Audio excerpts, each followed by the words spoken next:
At this time, I'd like to call the special meeting of the Plaquemines Parish Council as a sole governing authority of the Plaquemines Port Harbor and Terminal District to order at 1:01. The machine is open for roll call.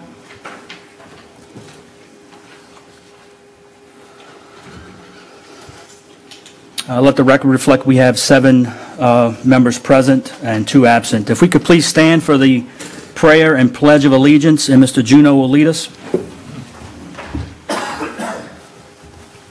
Before we say the prayer, I'd like to take a moment of silence for the folks of Florida.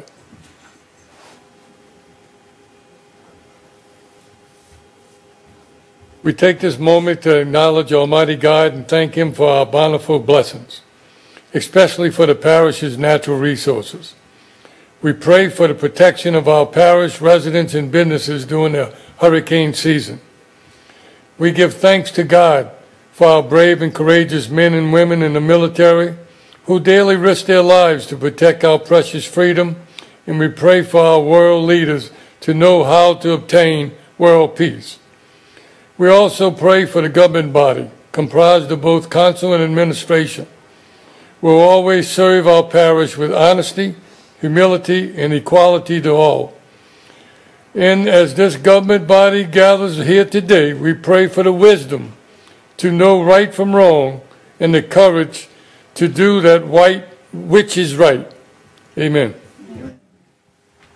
I pledge allegiance to the flag of the United States of America and to the republic for which it stands, one nation, under God, indivisible, with liberty and justice for all.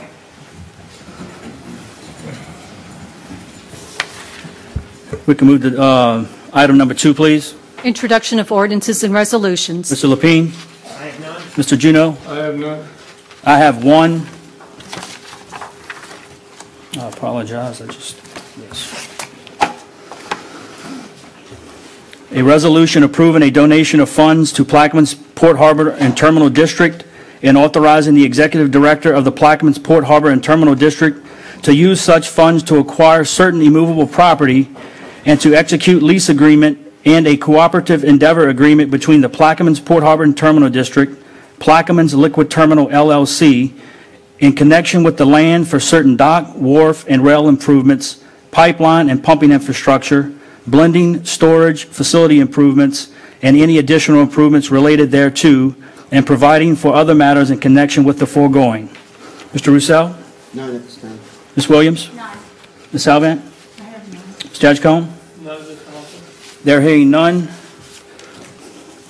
Next item. Adjournment. Motion. Offered by Ms. Williams, second by Mr. Edgecombe. Machine is open for adjournment.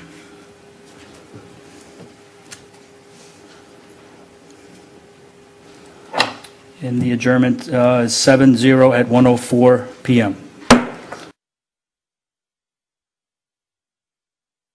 For October 11th to order at 1:06 p.m. The machine is open for roll call.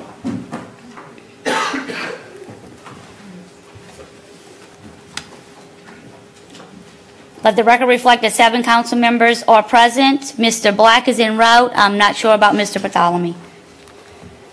At this time, would you read 1A, please? 1A.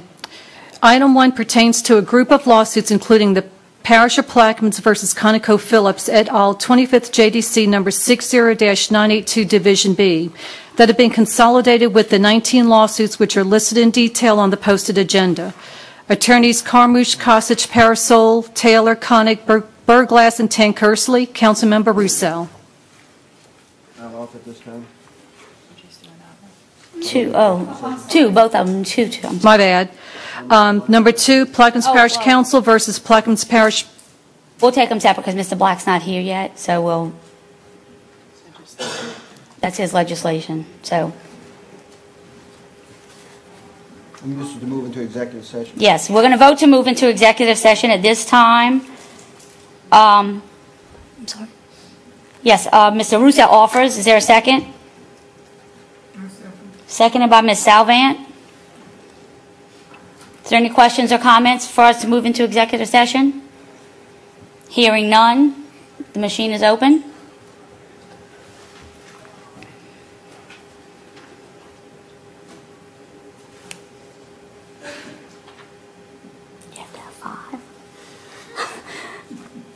The legislation fails. 4 yeas and 3 nays. We won't be going into executive session on that item today.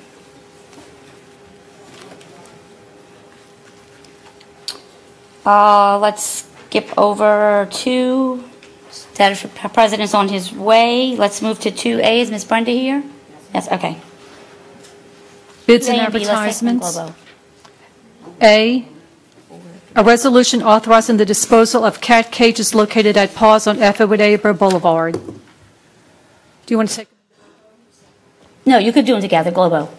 B, a resolution authorizing the acceptance of bids for furnishing recreation equipment and uniforms for 1 year for use by the Recreation Department.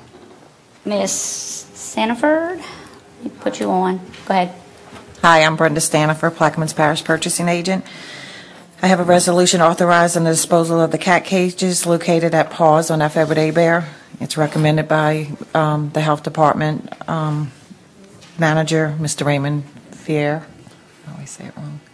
I'm sorry. That's okay. Let's vote on this first, and then we will. Okay. So you want to read both of them? Yeah, You're do doing both. a global? We'll do Okay. Globo. Yes, ma'am. Then I have a resolution accepting the bids furnishing recreation equipment and uniforms for 1 year for use by the Recreation Department. After due advertisements, bids were received October 2nd from the following: Rydell Sports of San Antonio, Texas, Pyramid School Products of Florida, School Specialty of Wisconsin, BSN Sports of Texas, S&S Worldwide of Connecticut, Flag House of New Jersey, Protom Sports of Washington, Aluminum Athletics of Pennsylvania, and Smith Sporting Goods of Slidell.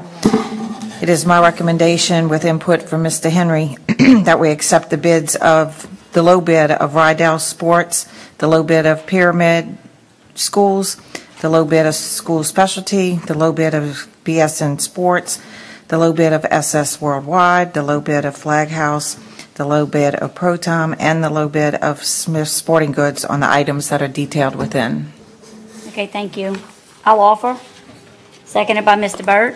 Is there any questions or comments? Hearing none, the machine is open.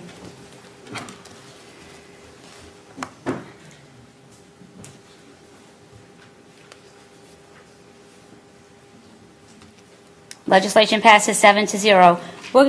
Oh, it's back up? You got it back up, Kim? At this time, we're going to take a brief recess so we can try to get the screen fixed for our agenda to be on the screen. So we're going to recess at 1:11 p.m. I'd like to call the council meeting back to order at 1:17 p.m. Mr. Roussel has a request. Go ahead, Mr. Roussel. Am I on? I'm trying to put you on. There you go. Yes, I'd like to offer a motion to reconsider the executive session at this time and ask for a second. Mr. Roussel's making a motion to reconsider going into executive session. Is there a second? Seconded by Ms. Salvant. Ms. Barber? Item 1 pertains to a group of lawsuits including the Parish of Plaquemines versus ConocoPhillips et al., 25th JDC, number 60-982, Division B, that have been consolidated with the 19 lawsuits which are listed in detail on the posted agenda. Attorneys Carmouche, Kosich, Parasola, Taylor, Connick, Berglass, and Tankersley. Councilmember Roussel. I'll offer. Ask for a second. Mr. Roussel offers on the motion to reconsider. Is there a second? Ms. Salvant seconds. Now we're voting just to reconsider this. Then we'll have to vote to go into executive session.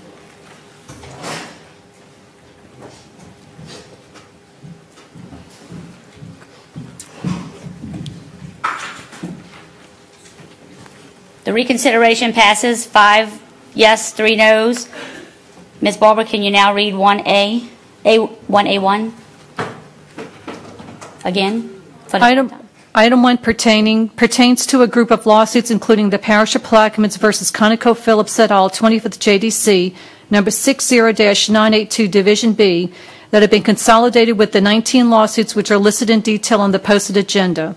Attorneys Carmouche, Kosich, Parasola, Taylor, Connick, Berglass, and Tankersley. Councilmember Roussel. This time I'll offer. Councilmember Roussel offers. Is there a second? Is there a second? Second.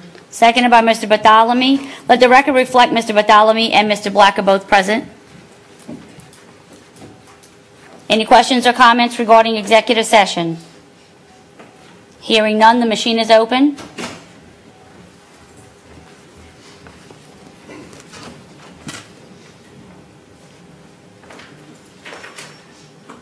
Executive session passes 5-3 with 1 abstention. At this time, we will move into executive. Want to go into his too? Oh, I'm so, okay. So it failed. Okay. The executive session? Sorry, legislation fails. It requires a 2/3 vote.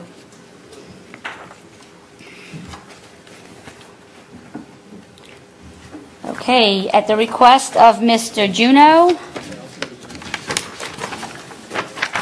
we're going to move to agenda item 6M. But before we get into the agenda, I just want everyone to be mindful of our rules on the back wall. You will be offered an opportunity to come up to the podium on any agenda item that you wish and make a comment. It's not a Q&A session. Your comments are limited to 5 minutes each, and you're not allowed to return to the podium for that agenda item once you leave the podium.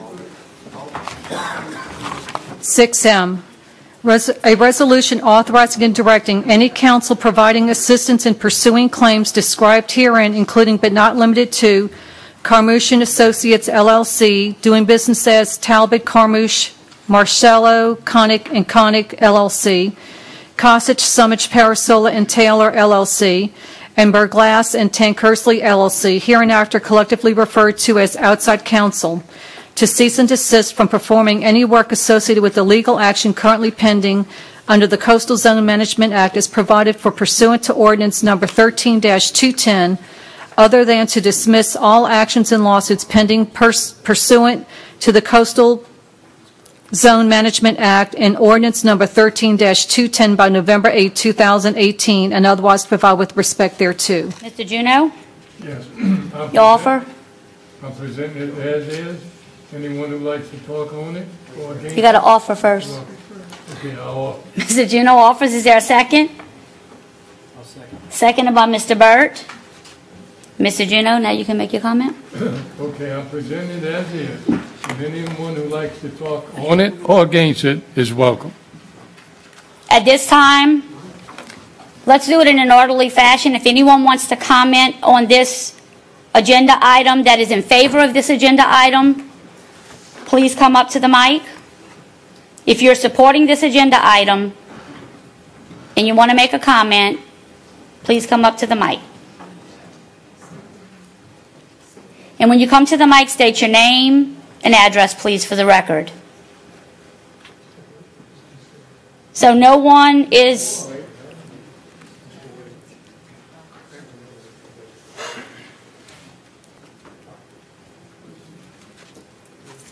Mr. Henry, we know you, but can you state your name and address for the record? My name is Arthur Henry. I live in Belchase.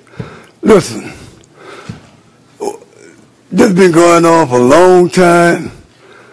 Hey, the council needs money. You know, you're supposed to be working for the people, but the people need services, you know. This is a thing that's really needed. It's really needed, man. It's really needed. Just let it go through. You win, you win. If you lose, you lose. But the people need it. Do something for the people sometime, not your own personal gain. Do something for the people, man. Do something for the people. You're working for the government. Work for the government. Do something for the people, man. Come on. It's time to do something for the people, not personal gains. Thank you, Mr. Henry.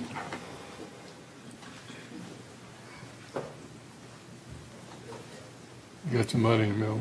Yes. Good afternoon. My name is Jeff DeMarco.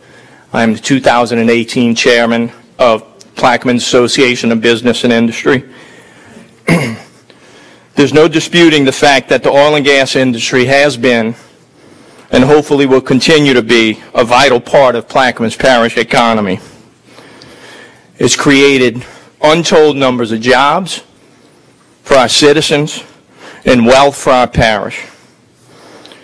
A recent survey taken in the parish shows that 67% of those surveyed have a favorable opinion of the oil and gas industry. The survey also showed that 88% of those surveyed said that the oil and gas industry is very important to the overall economy of our parish.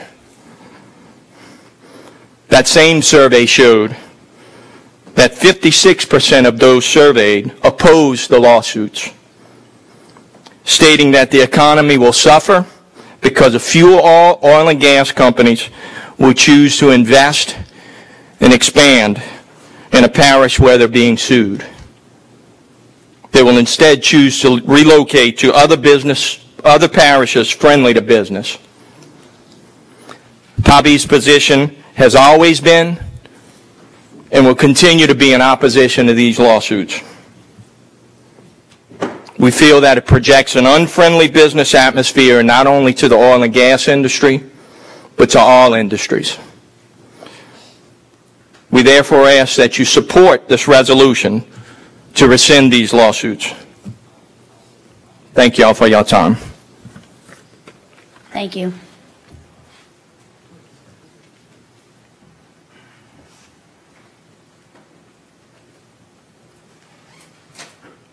Good evening. Chad Madera, 30568 Highway 23, Beerus. I'm here to take a little bit different spin on things. Just talk about industry as a whole, what it's done for our family and our business as a whole. My mother and father started this business in 1982, built our first tug. Captain Herbert, as everyone knows here, 82 was one of the hardest hit of the oil and gas downturns. We've then created, and as we move forward with our business, continue to grow. We currently own 8 tugs, 4 construction barges, dockside business, manage 3 fleets, and all that was created by industry. Currently employ over 100 employees, looking to expand that even further.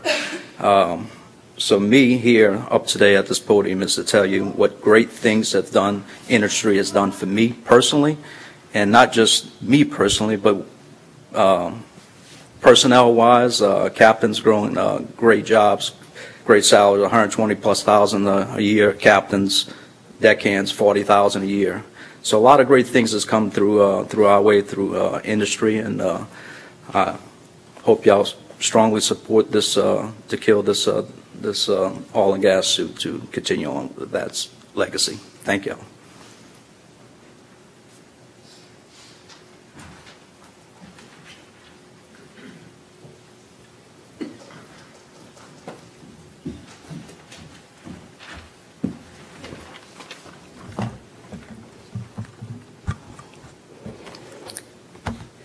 Thank you, Madam Chairman and members of the Council, for the opportunity to speak to you today. I'm Senator Sharon Hewitt. I represent the East Bank of Plaquemine and parts of St. Bernard, St. Tammany, and Orleans parishes. I live at 105 A Shire Court in Slidell. Prior to being a senator, I was an executive for a major oil and gas company. And based on those 2 experiences, I think I can offer a unique perspective on this issue before you today. Coastal lawsuits have had a chilling effect on the oil and gas industry. As you know, production and severance taxes can only remain constant if drilling activity is robust. Normally, you would expect drilling activity to track oil and gas prices, but that's not happening in Louisiana. I've looked at the data, and there's strong evidence that a drop in drilling activity in Louisiana is largely due to the coastal lawsuits, not oil prices. Here's a few things I've observed from looking at the data. After the first coastal lawsuit was filed in August of 2013, oil prices remained at $100 a barrel for a whole nother year, but yet drilling rig activity dropped in half. When comparing rig activity before and after the lawsuits during a period of similar oil pricing, like $70 a barrel, rig activity before the lawsuits was 5 times higher than rig activity after the lawsuits, when prices were relatively the same. Prior to the lawsuits, Louisiana was the top producer when compared to the 5 other major oil and gas states, and since the lawsuits, we are the lowest producer, and our production is declining while all of the other states' production is increasing. Oil and gas company executives, as I travel around the state, they tell me that they're refusing to even look at drilling prospects in Louisiana, and they're investing their dollars in other states. These lawsuits are killing the oil and gas industry. Lawsuits are also job killers, and I believe that we're feeling the impact of that here in Plaquemine. As you know, Plaquemine has lost over 400 oil and gas jobs in the last 5 years, which is a 22% drop. Total payroll in Plaquemine has dropped $20 million a year, which means less money is being spent in the Plaquemine economy, less taxes are being paid, and there's less dollars in your budget to deliver important programs and services. There are other ways to hold oil and gas companies accountable for any permit violations in the coastal zone. There are statutes in place that provide a process for penalties to be assessed for any violations and for remediation of the land to occur. DNR, the State Department of Natural Resources, simply needs to do their job. Instead, the Secretary of DNR has testified before a legislative committee that he didn't have the staff to do the work and that the lawsuits were more expedient. Lawsuits should not be a substitute for agencies managing their responsibilities, but rather lawsuits should be a last resort. The energy industry has always been important to families in Plaquemine Parish and key to the Plaquemine economy. As was mentioned earlier, 84% of Plaquemine residents believe that the oil and gas industry is important to their family's quality of life, and 99% believe that the industry is important to the Plaquemine economy. Instead of filing frivolous lawsuits against this industry, we need to be working together for the benefit of Plaquemine Parish. For example, I've been in discussions with industry representatives to secure funding for additional research on faulting in Plaquemine that will affect the decision to proceed or not proceed with the controversial Mid-Barataria diversion. And I've been working to secure the liquids export terminal, which will be the largest export terminal in the Western Hemisphere and a major employer in Plaquemine, but it's in the middle of the proposed diversion.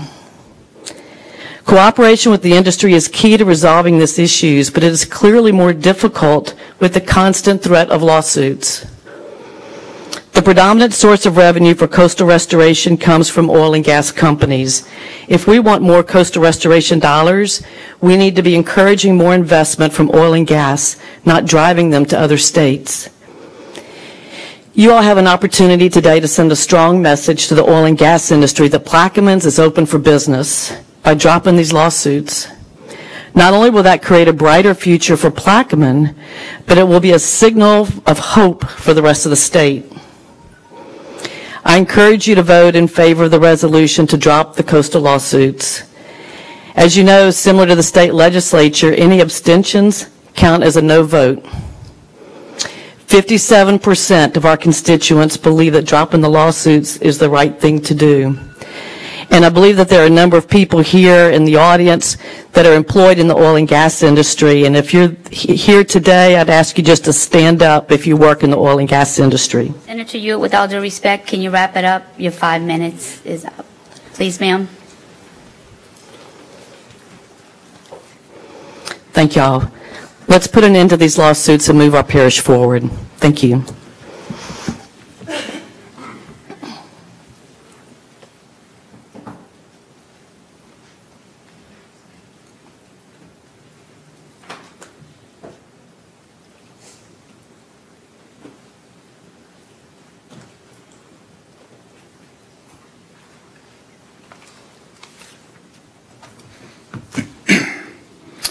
Good afternoon.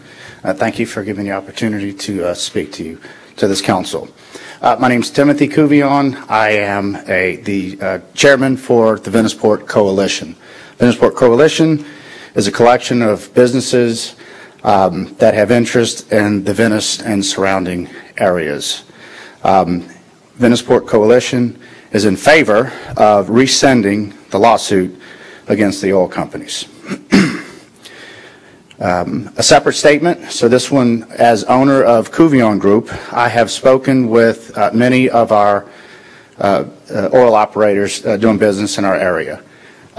They have shown interest to invest more, but do not or are not as aggressive as they would like to be, in fear that even though they could follow the parish issued permits, they still have open liability with the work that they do. Now, nothing here that I've said relieves any of the operators from any, nothing I say here is relieving anyone to properly mitigate any damages caused by their operations.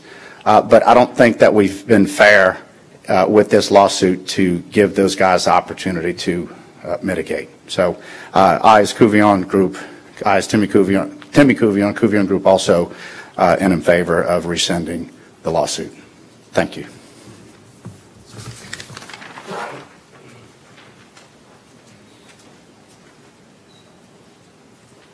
Is there anyone else that wishes to speak in favor? At this time, I'd like to open up the floor to anyone who's in opposition to this legislation.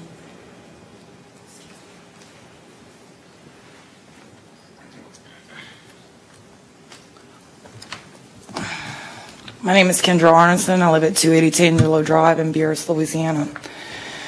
This has been a really touchy subject for our parish, and I support the oil and gas industry 110%. Those that come to our parish and do business in the correct manner and clean up behind themselves are more than welcome, in my opinion, and I think that we need them, and we'd like for them to stay. They do produce jobs, and we have a natural resource here that we need to produce. However, when we have companies that come and then leave and wait decades before they'll file a remediation permit, it's the government's job to make them step up to the plate and file those permits and do that work. I've researched this issue quite a bit, and I came across a deposition given by Mr. Briggs in 2014. There's been a lot of fear-mongering that these suits are keeping oil and gas away from Plaquemines Parish. Mr. Briggs was asked many, many questions. The deposition is 167 pages long. But on page 47, he's asked, do you have any evidence that Apache Oil Company considers Louisiana's legal climate in deciding whether they drill for oil and gas in Louisiana? His answer, no. Is Justice Oil Company a member of your organization? Yes. Do you have any evidence that Justice Oil Company considers Louisiana's legal climate in deciding whether they will drill for oil or gas in Louisiana? No. How about Four Rivers Exploration Incorporated? Are they a member of your organization? I'm not sure. That was his response. Do you have any evidence that any oil company considers Louisiana's legal climate in deciding whether they will drill for oil and gas in Louisiana? No. That was his response. It goes on and on and on and on and on. We've received flyers in the mail, and there's been a huge amount of political pressure to eliminate these lawsuits. And if these companies would come to the table and agree to mitigate their damages, I would be in favor of getting this outside of, litigation. But the fact is that it's been decades. Not only did they not do the work, they didn't even file a remediation permit a lot of times. So it's up to you guys. It's up to us as a parish. Do we just continue to allow companies to come and make massive amounts of money and then leave, eliminating jobs and leaving us with a mess? No person that owns anything would rent it out to someone, let them destroy it, and then not hold them accountable. There's several members of this council that are directly connected to oil and gas. You all know what your connections are. Each and every one of you know what your obligation is with the State Ethics Board. So we suggest that you uphold that obligation. I don't look at an abstained vote as a no vote. I look at an abstained vote as doing due diligence when it comes to respecting the rule of law. Some people say that the job loss, they're using this big narrative of the job loss, but they fail to include all of the fracking up north. We're in competition with other states for oil and gas. And that's just a hard fact. They talk about losing jobs in Plaquemines Parish. Our senator said over 400. That's devastating. But it was also within the last 5 years, which correlates with the price per barrel dropping. We're on an incline at this point. So do we vote to dismiss the lawsuit that won't be dismissed? Because we've already been told by the governor's office that the state will be more than happy to pick up the lawsuit. So giving Plaquemines' future away in this situation would be malfeasance of office. I, as a resident of Plaquemines Parish, am against this legislation. And I hope that you that have ethics issues involved will steer clear. Thank you for your time.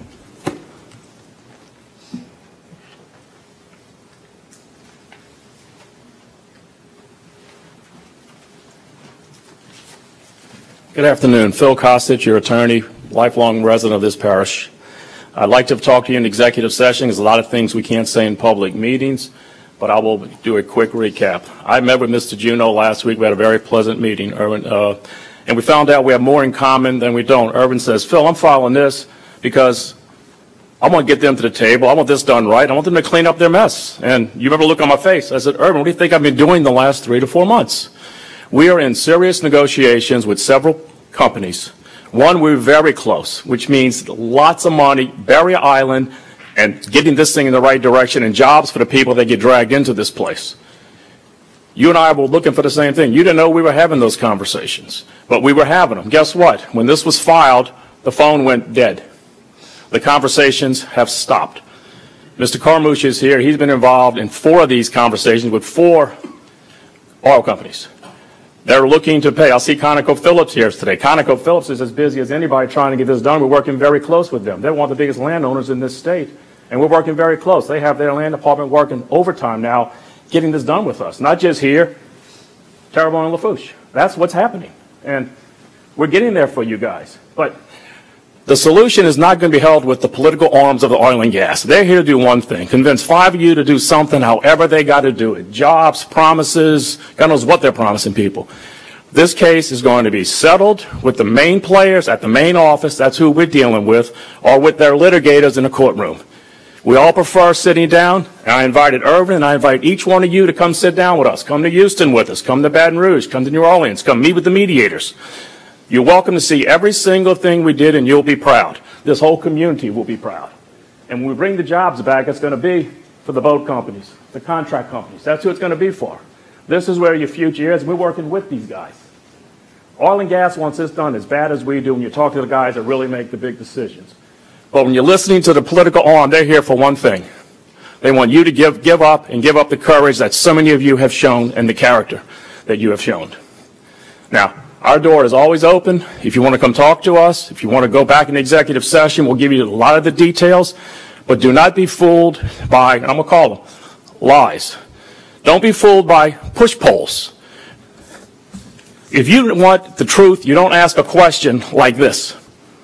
And all y'all know what push polls are. Some say they support the parish lawsuits against the oil and gas industry because the oil and gas industry pollutes the environment and is the reason our coast is eroding. Wow. Others say they oppose the lawsuits because the oil and gas industry is vital to our economy because it creates 1,500 jobs, pays over $264 million in annual wages, contributes $20 million a year to property taxes. Which comes closest to your view? If you're teaching a political science class, that's how you question a push poll. You want to see a real poll? I have it for you. The numbers are over 80% of the people support people being responsible. Good corporate and citizenship is what we want.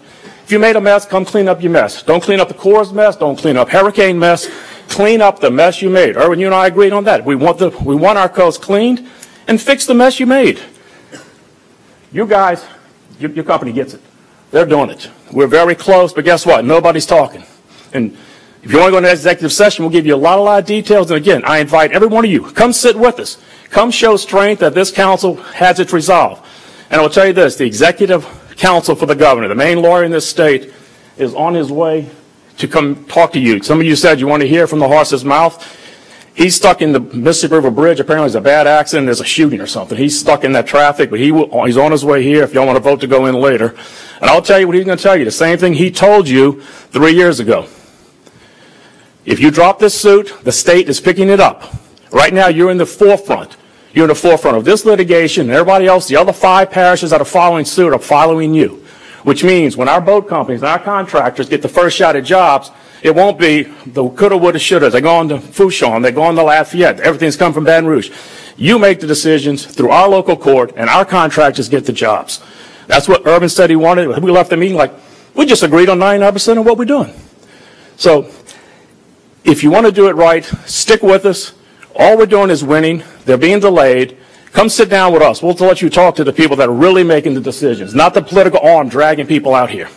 So you know where I am. You know where to find me. I've been here my whole life. I'm not going anywhere. Thank you.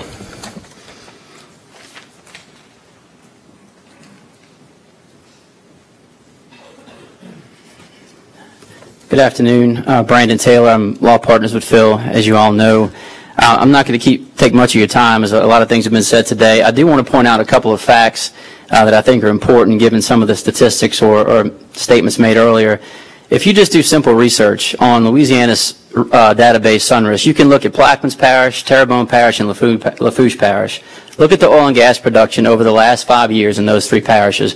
What you're going to find is they're all down, of course, because the price of oil is down, but they're all down at levels that are very commiserate with one another. Plaquemines is down 48% over the last 5 years, Terrebonne 51, Lafourche 59. Difference is there are no lawsuits filed in Terrebonne and Lafourche. So how does it correlate that the lawsuits are causing the lack of oil production?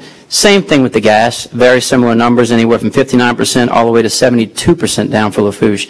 No lawsuit filed in Lafourche and Terrebonne to this date. You were talked to about rig counts. I've done some research here in 2014 and 15 and also 2008 and 9, comparing rig counts to the price per barrel. I'm showing you this graph. You can see that those two things practically mirror each other. That'll show you the rig counts rise and fall like everything else with the price of oil, not with oil and gas lawsuits. I've got similar research here for unemployment rates in all 3 of those parishes, and the numbers bear out just the same. I think more importantly, because what you're hearing today is, well, oil and gas will come back if we dismiss these lawsuits, and they're leaving because of these lawsuits. Well, I'll give you a prime example. In December of 2015, this council was persuaded to dismiss the suits in the same environment, pressurized environment from political arms, and at the end of the day, the suits were voted on to be dismissed in December of 2015. In February of 2016, Chevron announced that they were selling their inland fields, moving their business offshore, quoted by their CEO because it was a better play economically. Had nothing to do with these lawsuits, and I would bet that the Chevron knew prior to December 2015 that that was in play. But that's what happened. So I'm telling you here today, there is no correlation. I've told you all before, and I think when you look at it from a common sense standpoint, you have to believe that. The last thing I'll leave you with is that we talked about a poll, and you were given numbers. You weren't given the questions. Phil gave you the question that resulted in those numbers. I want to tell you, here was a poll done over the last several months by a research group named PSB. By the way, the poll that Phil quoted did not have a name of whoever put the poll out. It was done over 3 days this past weekend. This has been done over the course of several months, a very detailed poll, and this, I'm going to give you one statistic. 83% of the people in Plaquemines Parish support the parish suing big oil and gas companies to restore the land and water to its natural state. This is what we need. This is what the people of this parish want overwhelmingly, and the statistics I just gave you tell you the whole story. I would ask you please to vote against this resolution and to uphold our actions. Thank you.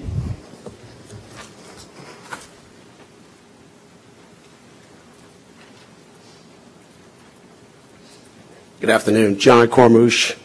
I want to say first, it's been an honor to represent this parish for the last 5 years. We've worked very hard, and we are proud of what we've done. What I'm not proud of is what has happened to this parish over the last 2 months. There has been a political push that I've never seen before. I not only represent this parish, I represent all the other parishes that file suit. It's not happening there. Not any other parish. They are coming here, the oil companies who have paid millions of dollars over the last months to intimidate not only you, but the jury. It is unethical. Their lawyers know they're doing it. They're on the board of the Growth Coalition. They are teamed up with the oil companies to come and to send advertisements to a client. You're our client. Without telling us is unethical. It's unethical to intimidate. It's against the Code of Civil Procedure to intimidate jurors, to sway their vote at trial. The justice system is blind. We need a jury to decide one way or the other who's right or wrong. Intimidating them, threatening them, and sending them advertisements while a court of law has this case, which is now in federal court, is unethical. And that's what you would be voting for, in favor of their actions, which is not happened in any other parish. Phil talked about talking. We are talking with oil companies. I've been talking to them for 2 years about resolution, jobs. Just the jobs alone that would be created due to the restoration of this parish would be enormous. It stopped here, didn't stop anywhere else. So other parishes would benefit, and not you. You have control now, right now. You have control of what happens when this thing settles or when we go to court and we win. You have control. If you don't want control, get rid of the lawsuit. The state of Louisiana will not allow this lawsuit to go away. I was told that by the governor, and under the law, they have control. The other parishes will have control. So all the complaint, and I've been to other parishes, and I don't represent the state. I represent the parishes. The parishes have been fighting to have their decision makers finally come forward and be able to say how the parish is restored. That's what the whole complaint is. We don't get our say down in Baton Rouge. Well, you have it. The governor's giving it to you. You want to give it away? After all of these years? Frivolous lawsuits? Serious? This has been in court for 5 years. Not one time has I heard any lawyer representing these companies say frivolous. Not one. Never a motion filed, not one. You know why? Because it's not.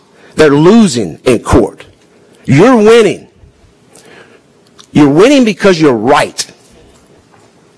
You're winning because the day in court is what this is all about. You know why they're here? You know why they spend $1.3 million on politics, pressuring the jurors? Because they're going to lose in court. This is all they have. They're not doing it in any other parish. They're doing it right here. And I don't know why. I'm not from here. But I can tell you what I see. And it's disturbing that why they won't just go to court of law and present their case to a non-prejudiced jury and let the chips fall where they fall. If we're wrong, we're wrong. But I promise you, they're not doing this because we're wrong. They're doing this because you're right. And by voting to get rid of this, you are getting rid of all of your power as a parish. And I stand here representing you, and I represent other parishes. I don't want to see that happen. Honestly. Not over something that could be done in a court of law. That's what the law says. They violated the law. If they didn't violate the law in 5 years, you think they would have asked the judge to dismiss a lawsuit? They haven't done it. Because it won't be dismissed, because they're wrong. Thank you for your time.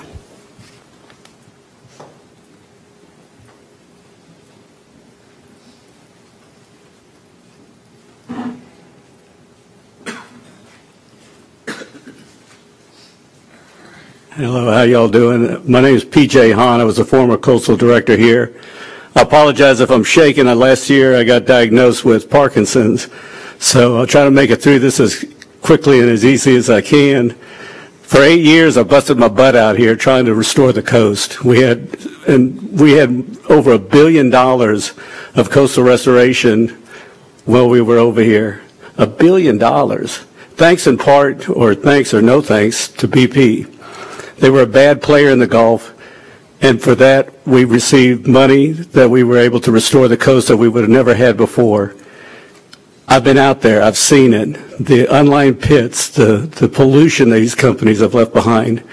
And it breaks my heart to think that we have an opportunity now to hold the people, not all the oil companies. We got some great oil companies. When I was trying to restore Cat Island, we had one of the oil companies donate the land to us. We had another company donate $1 million towards it. So they're not all bad.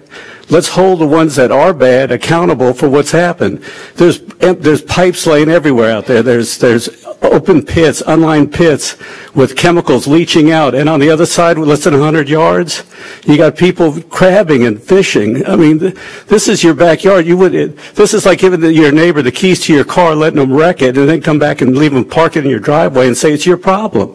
It's our problem, and it's their problem to fix it. I hope to God you guys don't change your mind and keep this thing on track. It's our only chance to save the coast. Thank you.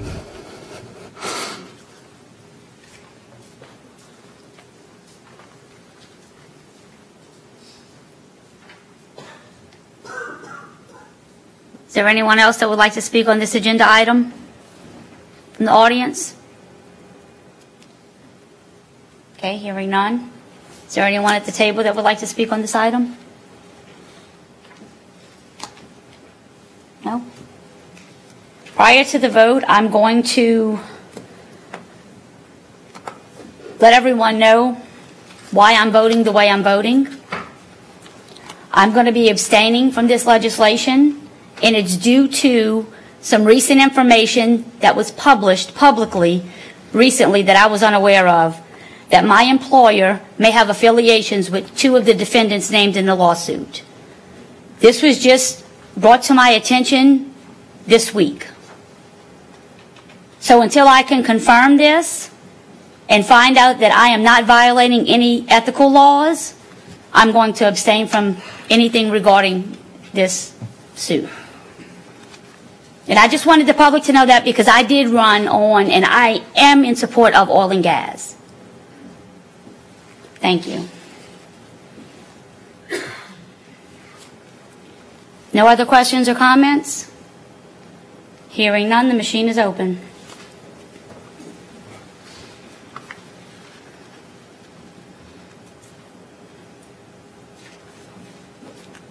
The legislation fails with 4 yes, 3 nays, and 2 abstentions.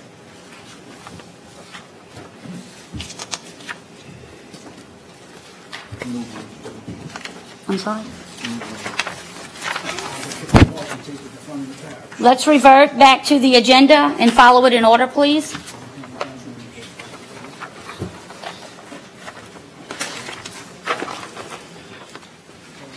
One C. Oh, wait. You want to go in your executive? Okay. Okay, let's go to 2. 1A2. 1A2, Plaquemines Parish Council versus Plaquemines Parish President, 25th JDC, docket number 64047, Division A. Attorney Danny Garrett, Councilmember Black. Councilmember Black, you offer? Yes. Councilmember Black offers. Is there a second? Seconded by Mr. Lapine. Any questions or comments about going into executive session on this item? Hearing none, the machine is open.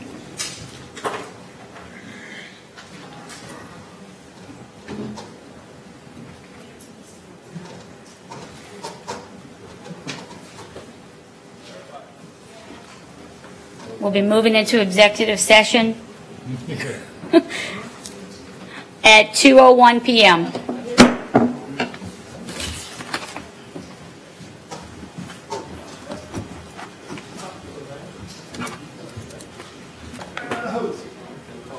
Hey.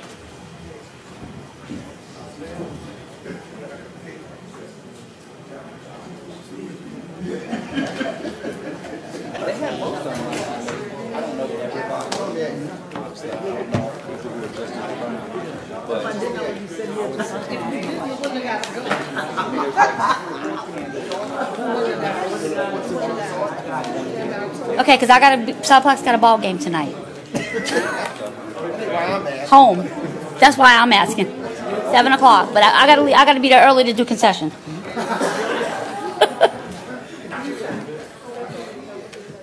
Okay, you ready? I'd like to call the meeting back to order at 2:27 p.m. coming out of executive session with no legal or binding action. But I do understand Mr. Black has a comment regarding the executive session. Mr. Black? Yes, I do. In executive session in regards to the mandamus that was filed about moving certain departments to include the water department into this particular building in the wing right to my immediate right. It was brought to my attention this morning that a film crew was authorized to use that wing, which is under litigation right now. And I'm not sure what the film crew's doing, or if the parish is getting compensated for the use of a parish building. There's a lot of question that this council has in regards to that. Do we have any type of action in place that is allowing them to, and is there any compensation?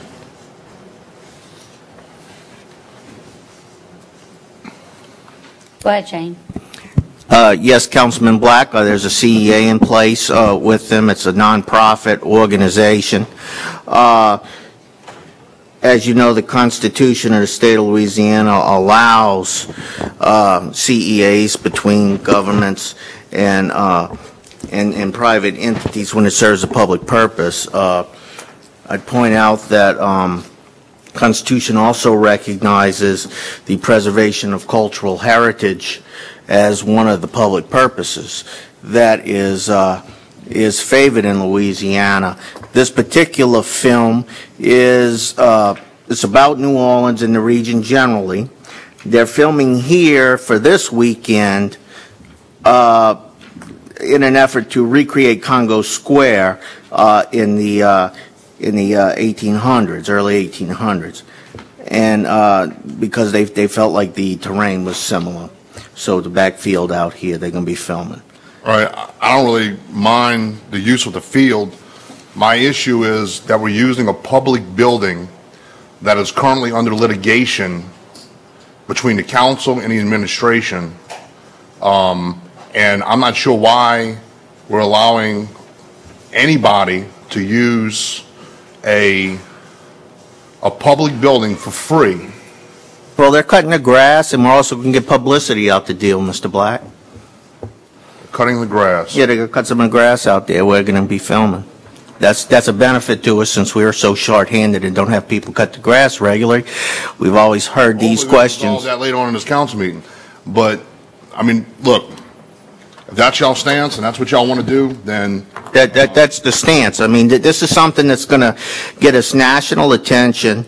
If this documentary is as good as it looks on paper, it's going to be one of these things that's going to probably be shown in the various Louisiana history curricula, probably be shown in college campuses all over the world for people who are interested in the anthropology and the music and the history and heritage of Southeast Louisiana. Blackman's Parish? Well, right. Okay.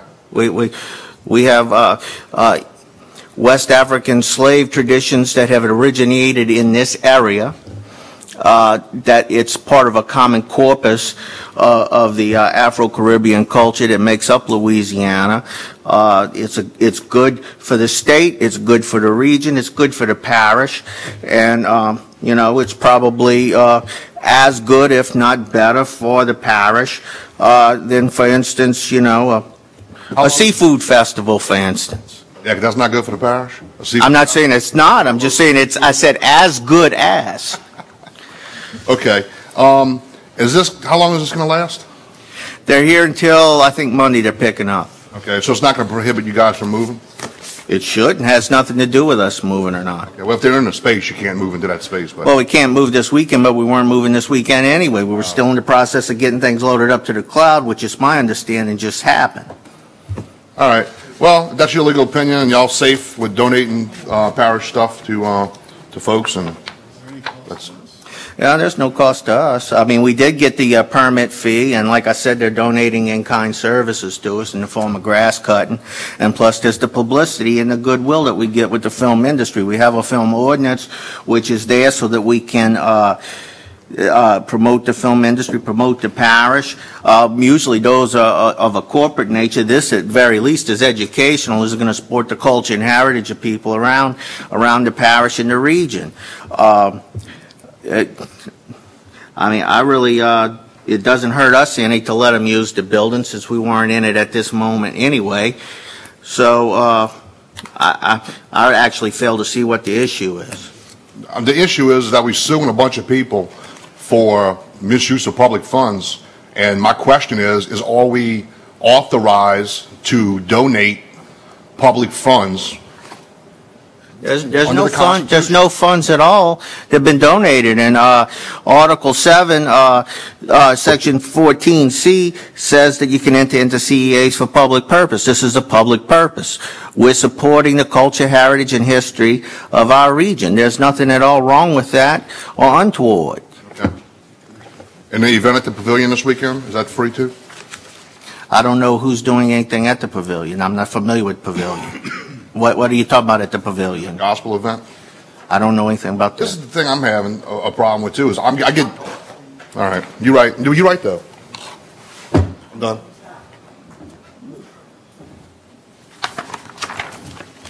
Let's revert back to the agenda. You didn't talk to me? Oh, I'm sorry, Mr. Russo. Mr. Russo, I'm sorry.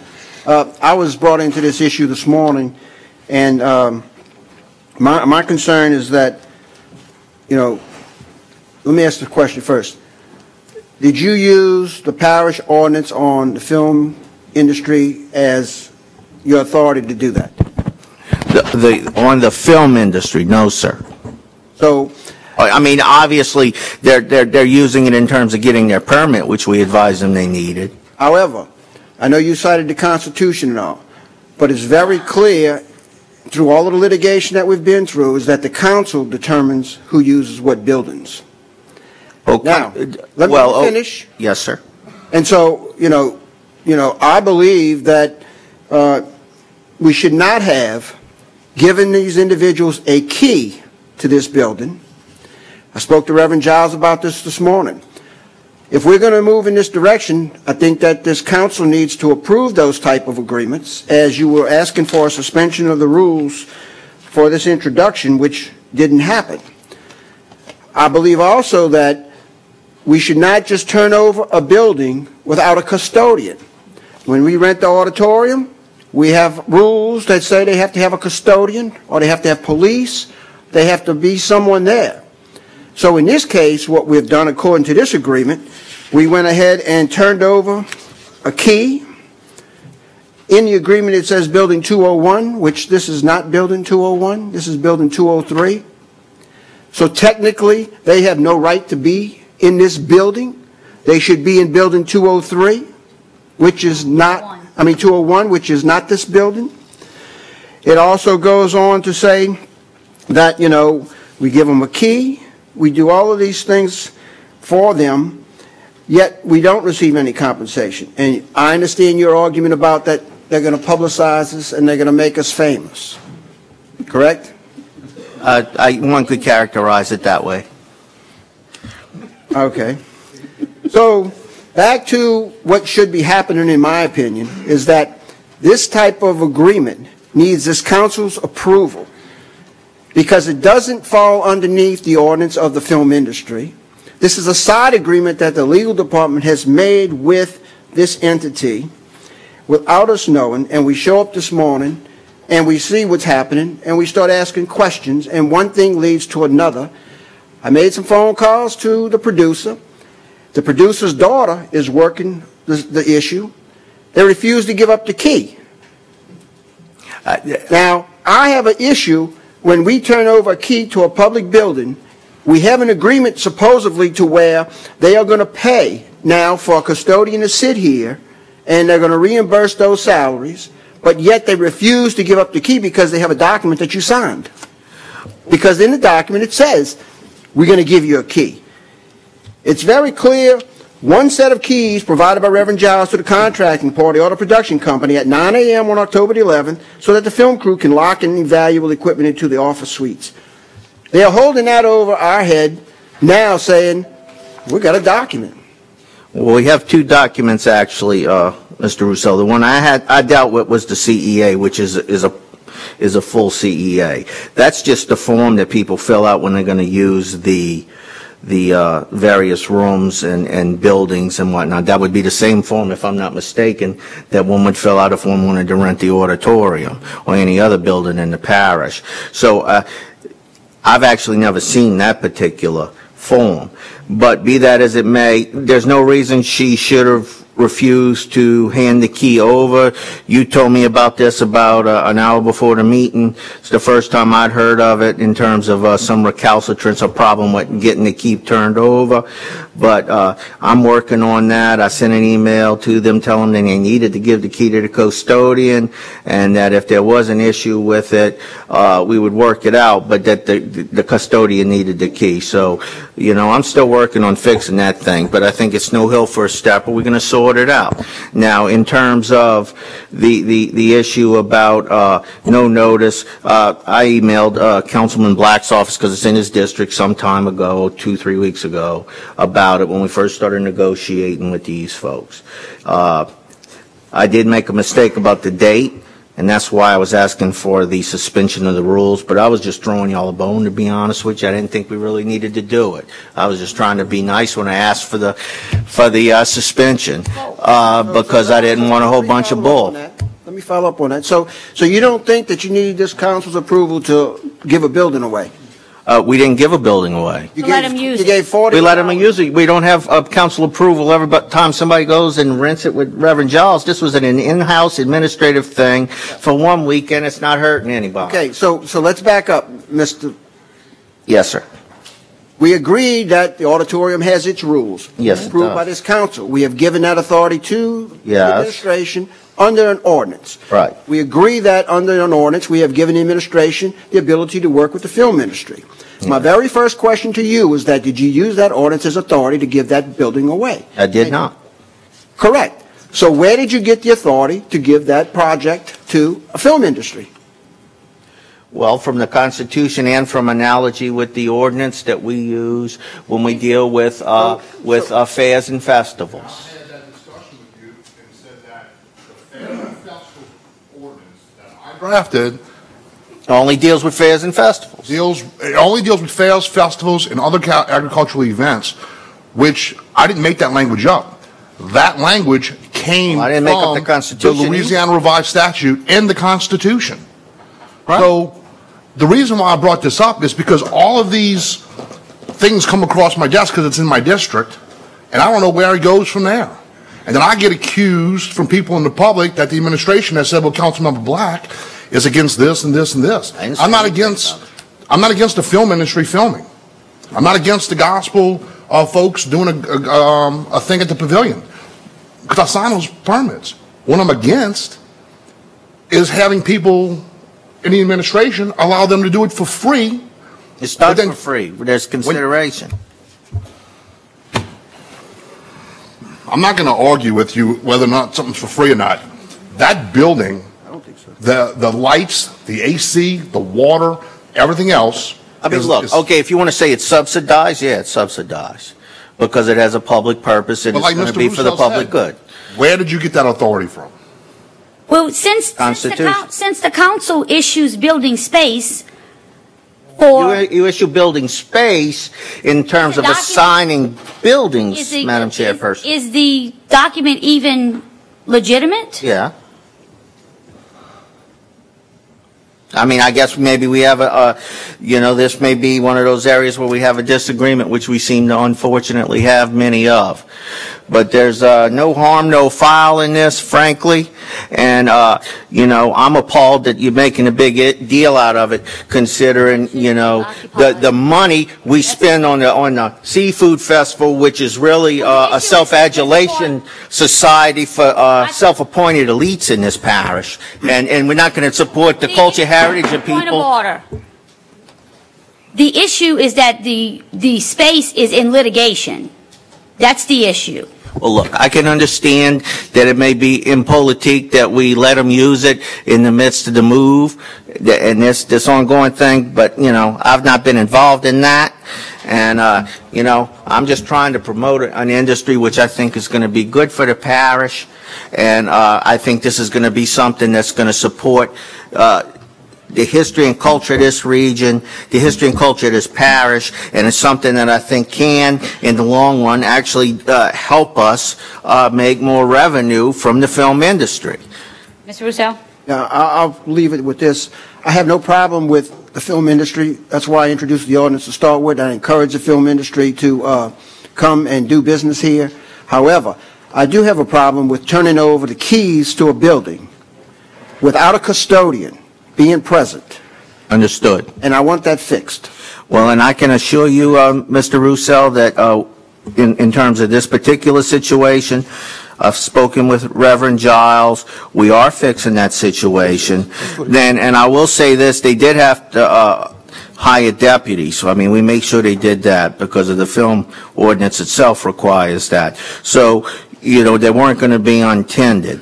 But I understand your policy consideration there. I understand Mr. Black's concern about giving things away. I'm not one that gives things away. I don't like to give things away when it belongs to the public. But in this particular case, I thought that in light of everything else that this government's done, it was in keeping with the proud tradition of subsidizing economic development that had a direct impact on the parish. So if I'm a bad guy for having done that, I do beg your forgiveness and mercy on that, but I think it's a good deal for the parish, and at this point it's a fait accompli. So, I mean, I can lose sleep over it, or I can implement the things you've asked, and in the future we'll do better. And just to end this conversation, I do agree with what you said, Shane. I think our issue here is that we have policies and procedures and laws in place, and I think we just need to follow those. And if it's to create new policy, which this council is tasked to do, then we need to create a new policy to make sure we follow those laws. I'm open to that. All right. Thank you. Item 1C, please. Status report by the parish president. Mr. Cormier? President Cormier, please. Oh, yes, sir. President Cormier. Chairwoman Williams. For the record, this is Parish President Amos Cormier's status report from September 28th, 2018 to October 11th, 2018. First of all, this is Breast Cancer Awareness Month, and also it is AIDS Awareness Month. Thoughts and prayers go out to all those who are afflicted with the same. On October 1st,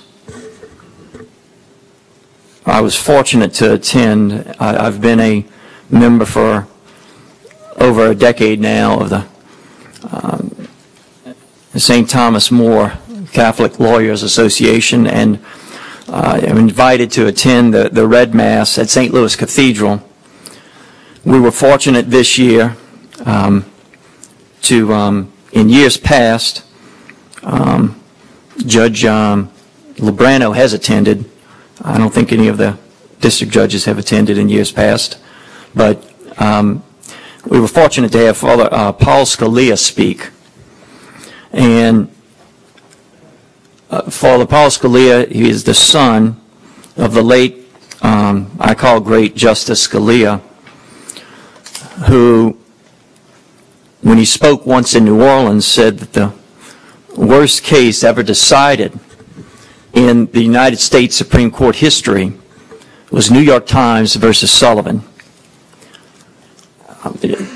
Just so you know, that's the case that changed the law to allow for defamation to occur without there being a proving of intentional malicious intent to defame by those members of the media.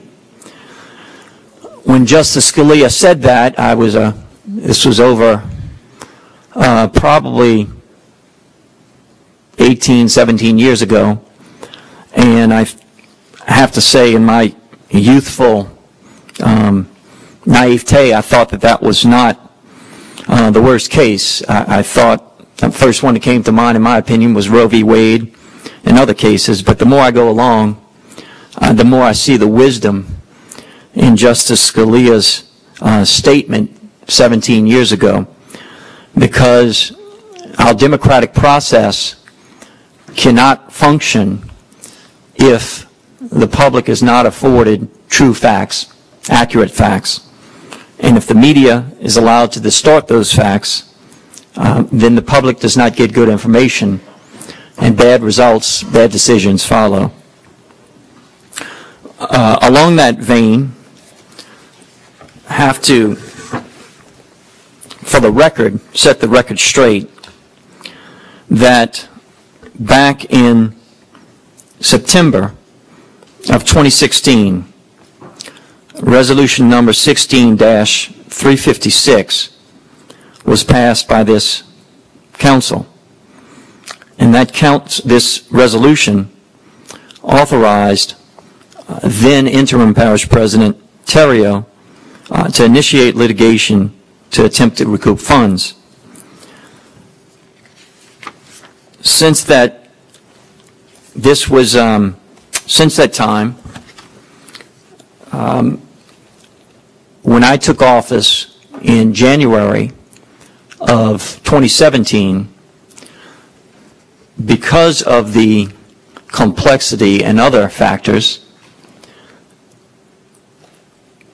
we made offers to settle some of those lawsuits at no expense to Plaquemines taxpayers. Those offers to settle were rejected because of a desire to have the parish government pay attorney's fees. Moreover, when this council passed, and I'm omitting the most important point, to date, as your parish president, I have not filed one lawsuit, not one. When this council,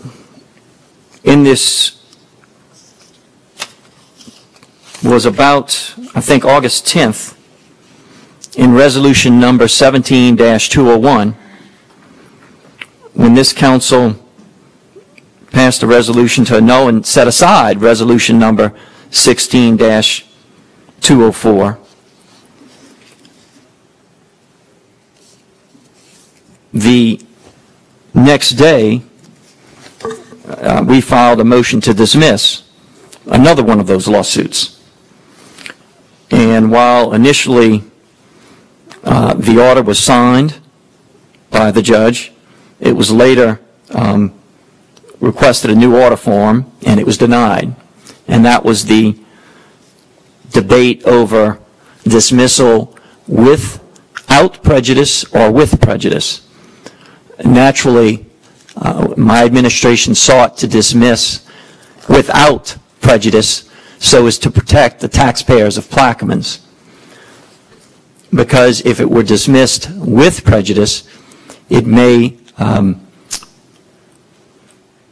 would not be in the best interests of the defenses of Plaquemines Parish and its taxpayers.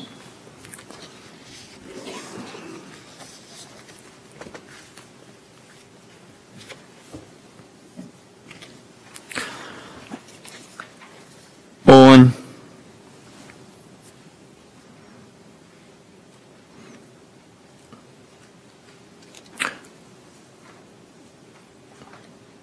Thursday, October 4th,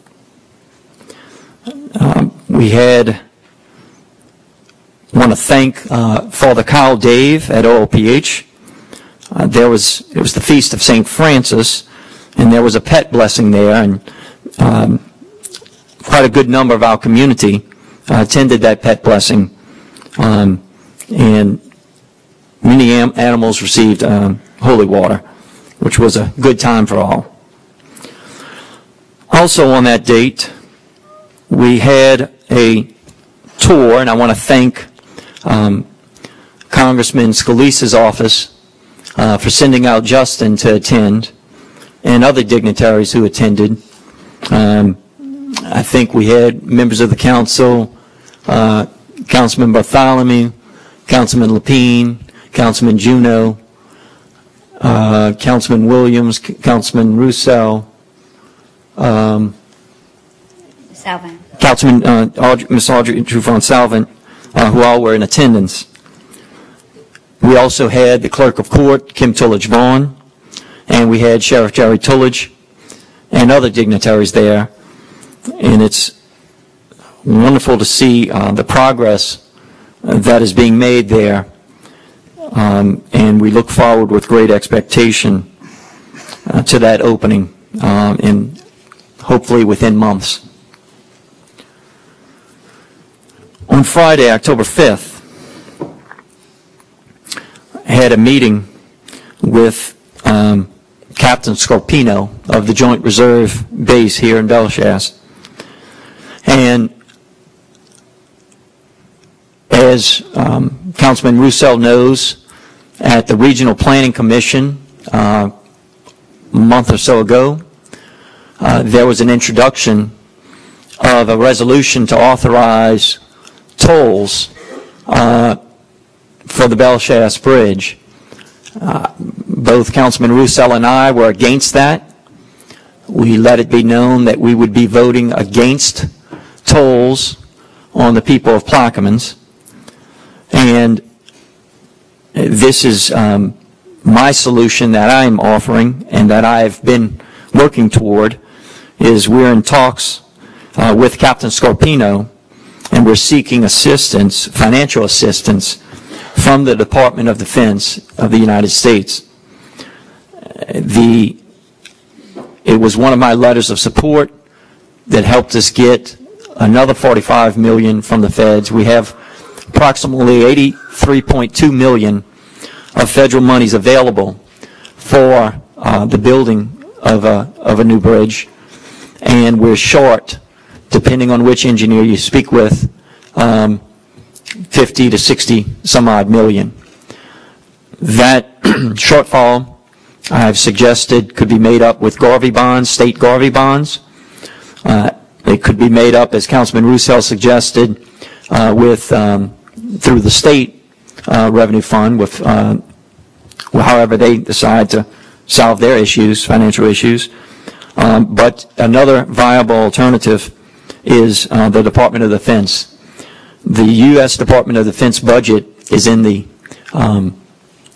billions. And so for them to assist with $50 million would not be put a strain or even a dent on their budget. We will continue to work towards such a resolution.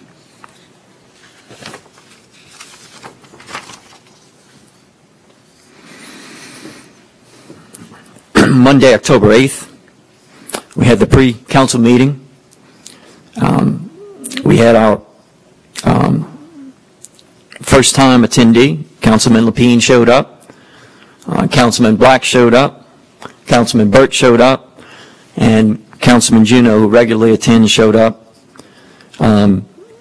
As the public may not be aware, as we all know, we're limited to 4 council members due to the open meetings law, and so we were in full compliance with that. And I'm sure that the council arranged that among themselves beforehand. Tuesday, October 9th,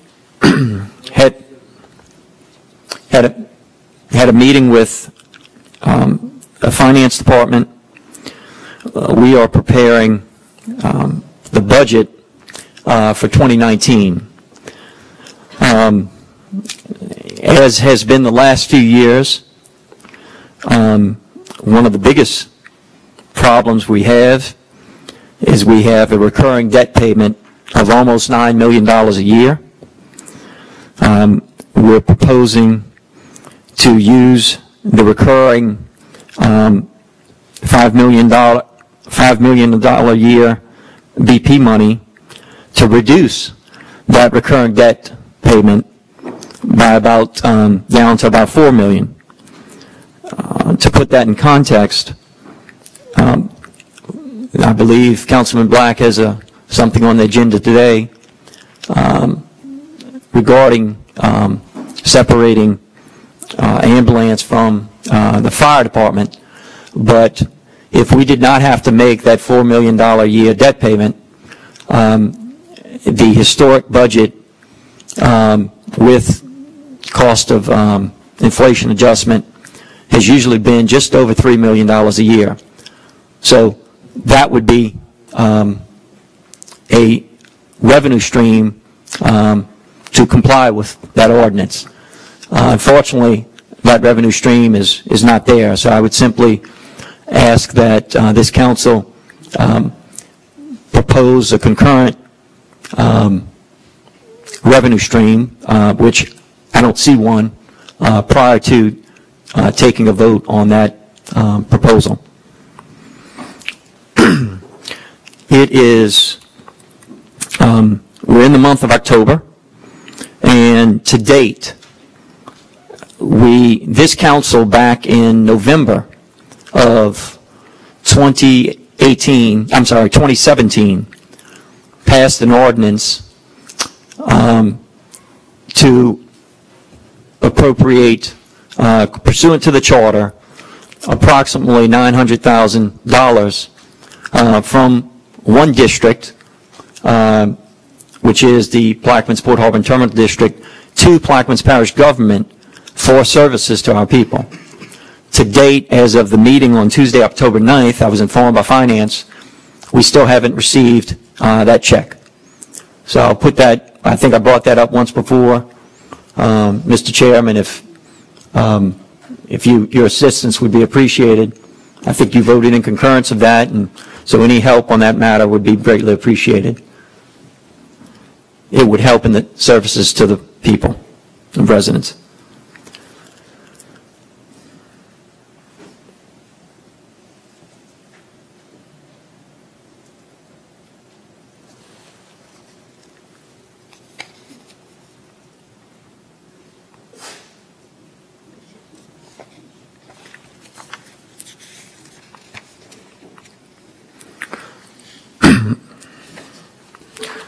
We want to thank several individuals. Director Don Beschel, who is under the weather today, he couldn't be here, but I want to thank him.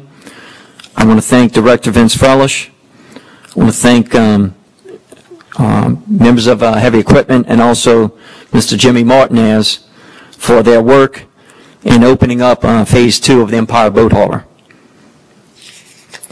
I think we're also going to be getting, pardon me, I didn't write down the exact amount, but several $1 million from LA Safe to improve the Empire Boat Harbor, to make it a harbor of refuge in the event of hurricanes. So our commercial seafood fleet will have a safe place to come in and dock and get away from the hazards of storms. 4.67 million. So I appreciate your acceptance. Please vote in favor of that. 4.67 million. Yeah, thank you, Councilman Edgecombe. 4.67 million for the Empire Boat Harbor. So we want to thank the state, LA Safe. Been working in collaboration with them. The Plaquemines Parish Local Coastal Program Implementation Cooperative Agreement was also signed this week by my office. This contributes about $31,000 in state funding to supplement our local coastal program manager's work. We issued several occupational licenses this week, 5 to be exact. So business growth is always a good thing, and we wish the best of success to those businesses.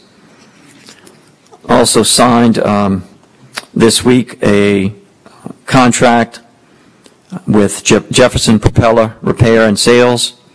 I think that's for a backup propeller, correct? For the our ferries.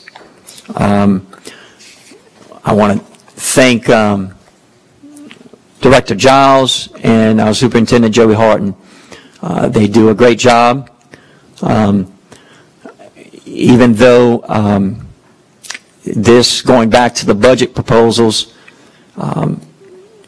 given the name of the district, Plaquemines Port, Harbor, and Terminal District, we're glad to subsidize the Port, Harbor, and Terminal District and helping them provide this service.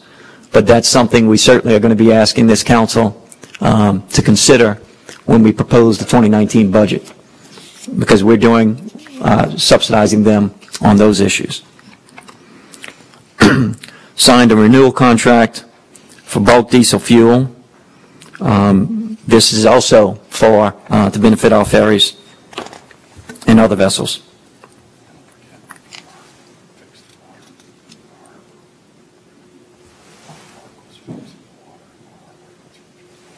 Okay.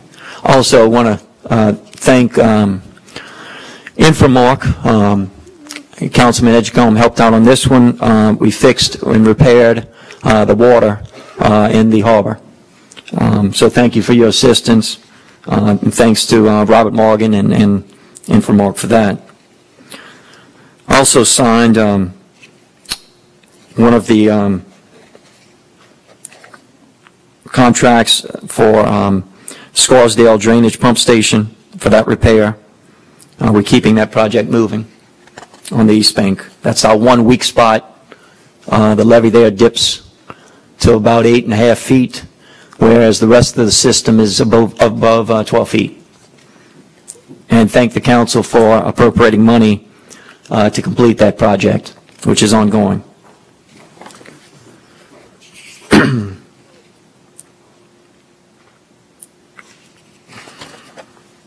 We're also continuing the work on the Port Suffolk Water booster stations, booster station.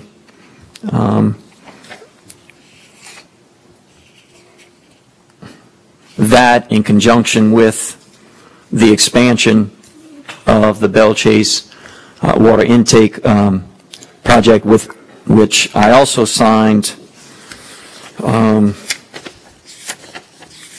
a letter to the federal agency that's going to be making that grant money. I think Councilman Russell remembers the name.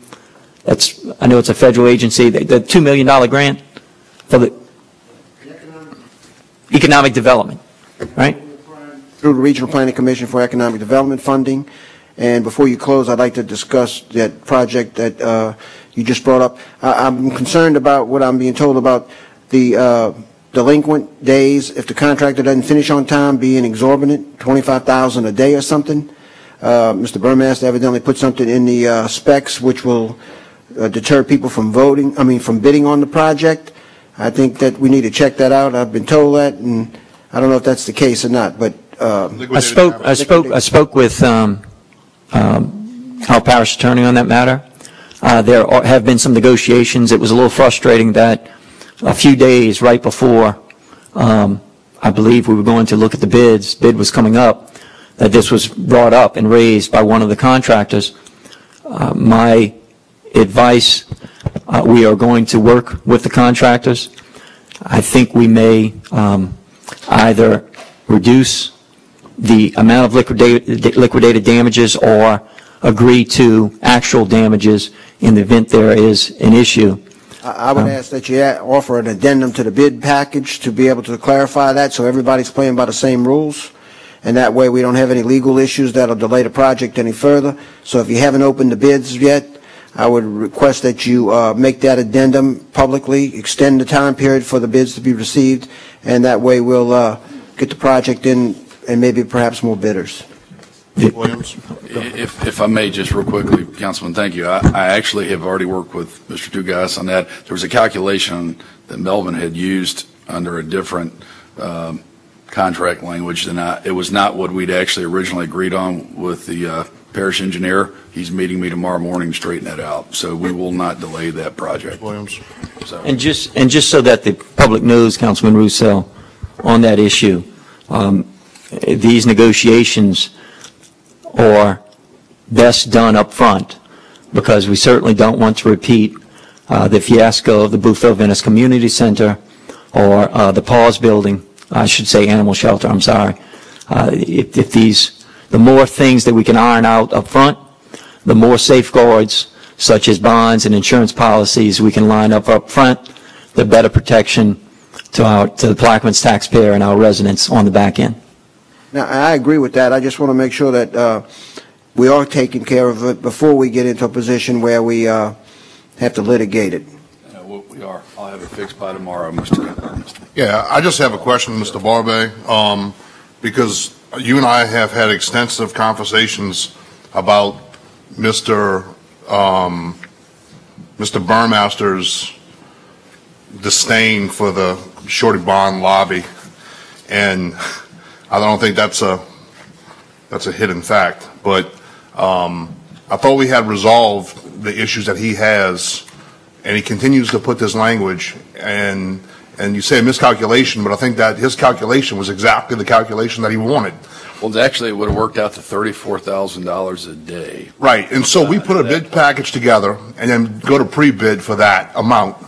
And then it gets picked up by contractors who say, we're not going to bid on that, and if we do, we're going to spend probably an extra maybe 20% on top of the normal advertised bid to do it.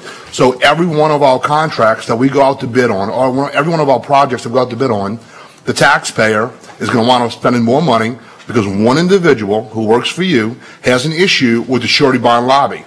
And it is costing us project after project after project, and now it just delayed the expansion of the Belchase water treatment plant. Well, if I can answer that, first off, I think Mr. Burmaster's distrust of the bond business is actually well-founded. We've had 3 of them go broke on us. It's cost us roughly $4 to $5 million in fiascos on construction projects here. So I hate to deter his how should we say, doggedness when it comes to going through the documents and making sure we're straight. I would, however, agree with you. I met with Mr. Dugas over a year ago. We came up with standard language. We usually use a figure of around $2,000 a day. It just came down to a formula based upon certain factors. I think that language can be straightened out very simply with engineering, and Mr. Dugas and I, and Mr. Landry should have that done tomorrow morning. So I don't. Mr. Burmaster's off the case? No, he scans the initial things, then brings them to me. Then I usually try to resolve them with the contractors, the bond companies, and engineering. So it's more or less his job. He pulls it in, reads it, goes through all the documents, makes sure everything's in place. And then this was some particular language due to the nature of that particular contract, and it just so worked out it triggered some very ridiculous numbers. So we'll have it straight tomorrow. It's just the other thing he had actually done is we have been implementing in these contracts standardized language from Jefferson and East Baton Rouge Parish regarding funding from federal projects, so that we're covered where it says that this is being done with federal funds, and it just puts everybody on notice of that effect, that we get paid, they get paid. So that's the only other 2 things we've had out of that. Everything else has worked fine. So, thanks. President Cormier? Yes, our goal in all of these matters is, we're guided by the principle of an ounce of prevention is worth a pound of cure. And that's why I want to compliment Mr. Burmaster for his detailed analysis. Sometimes, we have to, we're willing to negotiate, but we want to strike the best deal that we can for Plaquemines Parish. And that's the goal. Make sure Plaquemines is getting a good deal and a good trade.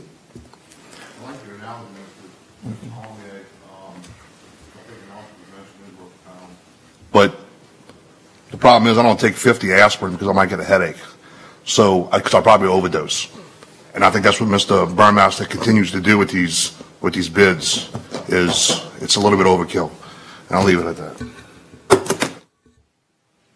Does that conclude your address, sir? Yes, Well, I just say, Councilman Black, just, I must say what it is you understand, there's a certain algorithm.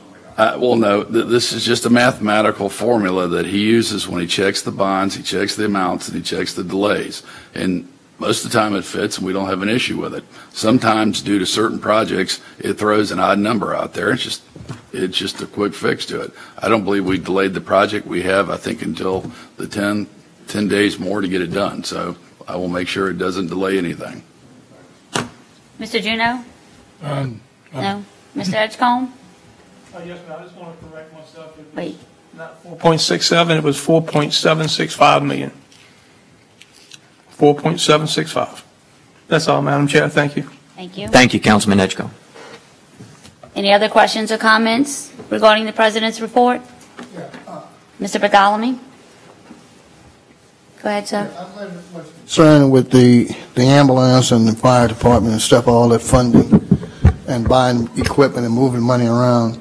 You know, the referendum was passed by the public to increase and protect fire protection. And that's not happening with that legislation that was voted on by the public. Because right now we're not where we need to be with the fire department as far as protection is concerned.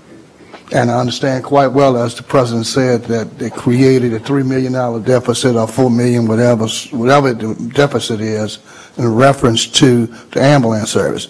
That ambulance was there before the tax was passed to the public, requesting that the public vote and pass this millage to support the quality of fire protection. It didn't say and ambulance services. But I'm just saying, so the budget is things that we have to find the money for next year. Because I'm getting to a point, I'm getting tired of it. I'm going to have to seek something to do with that, because I don't believe in that. That's wrong. It's totally wrong. Fire department at Woodlawn is completely out of kill. It's been declared a disaster. It's not even suitable for people to go in it. And all of y'all received that report.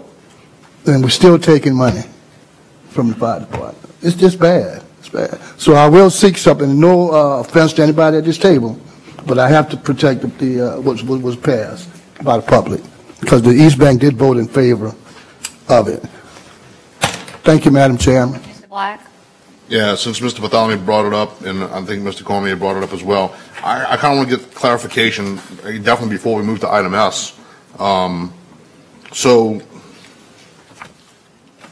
you had mentioned about the $3 million deficit, a hole that it puts us in. Can you explain that? What do you mean? I lost track of you a little bit.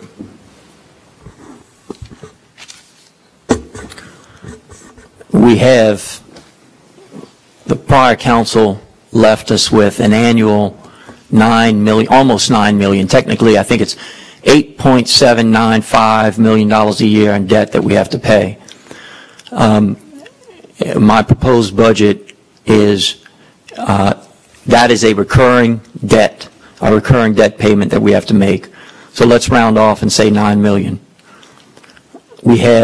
We will be proposing, as we did last year, and I thank the council for doing this, the only recurring revenue stream. Well, let me back up.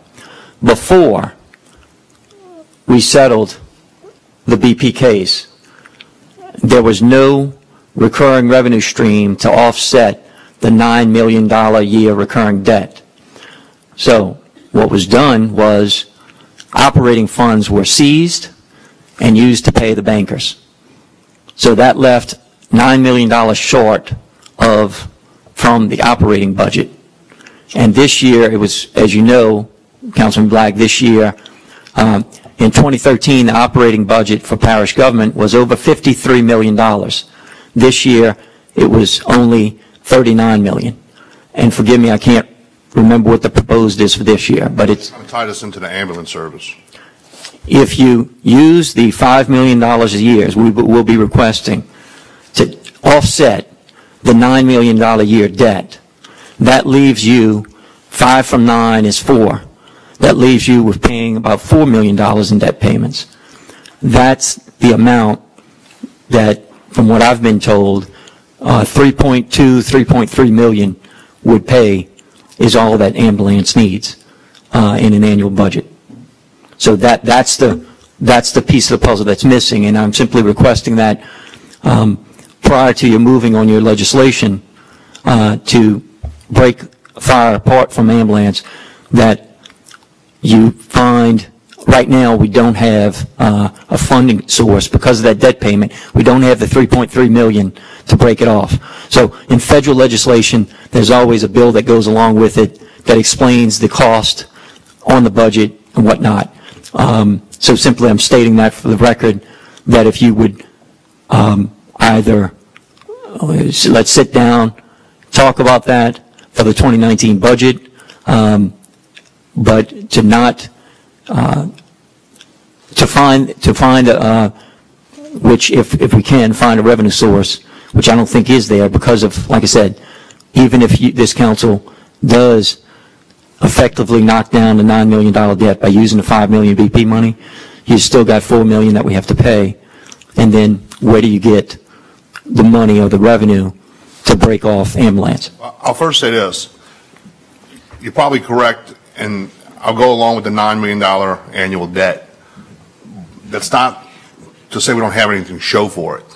It's not just money that was wasted. We actually have East Bank levies. We actually have a courthouse that you mentioned earlier that's going to be finished. And all of those monies, probably close to $80 million of the 200 and plus, or 195, whatever it is now, are for projects on the East Bank, particularly coastal protection, restoration, and the courthouse. What we did in 2015, when I decided to ask the Attorney General and the parish attorney at the time to get an opinion on whether or not we could consolidate, and the Attorney General's opinion said yes, we could, and utilize the 1 cent sales tax to fund it, was to relieve, first of all, we wanted to make the department more professional and allow that merger to take place and allow the fire chief to professionalize EMS and make it more efficient, etc. The second thing was to relieve the parish general fund of the $3 million burden in which the ambulance service cost the general fund, and utilize at the time part of the 1 cent sales tax. The projections with the 1 cent sales tax were, $9 million a year that were going to be generated. The problem is with the downturn of oil and gas, it came in at like $7 million. So, but that's an issue that we faced parish-wide. I still don't think it's a bad idea that we did, and we voted unanimously on in 2015, is to merge those departments. And we relieved $3 million from the general fund's burden. We've asked the fire chief to enter into a contract with a third party to go actually out and get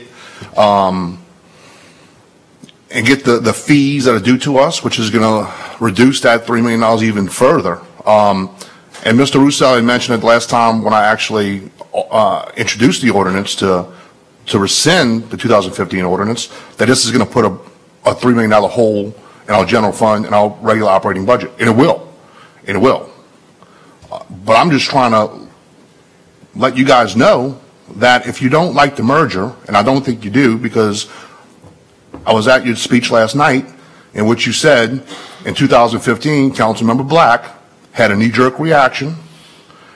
It's exactly a knee-jerk reaction. You didn't say my name. You said a council member that I won't name who's in the audience. And I raised my hand. Did not say in the audience. All right, well, I raised my hand, but you were talking about me because it was my legislation.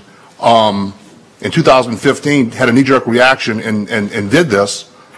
I don't think it was a knee-jerk reaction. I think it was just good business sense and good management by this government. That's why we voted on it unanimously.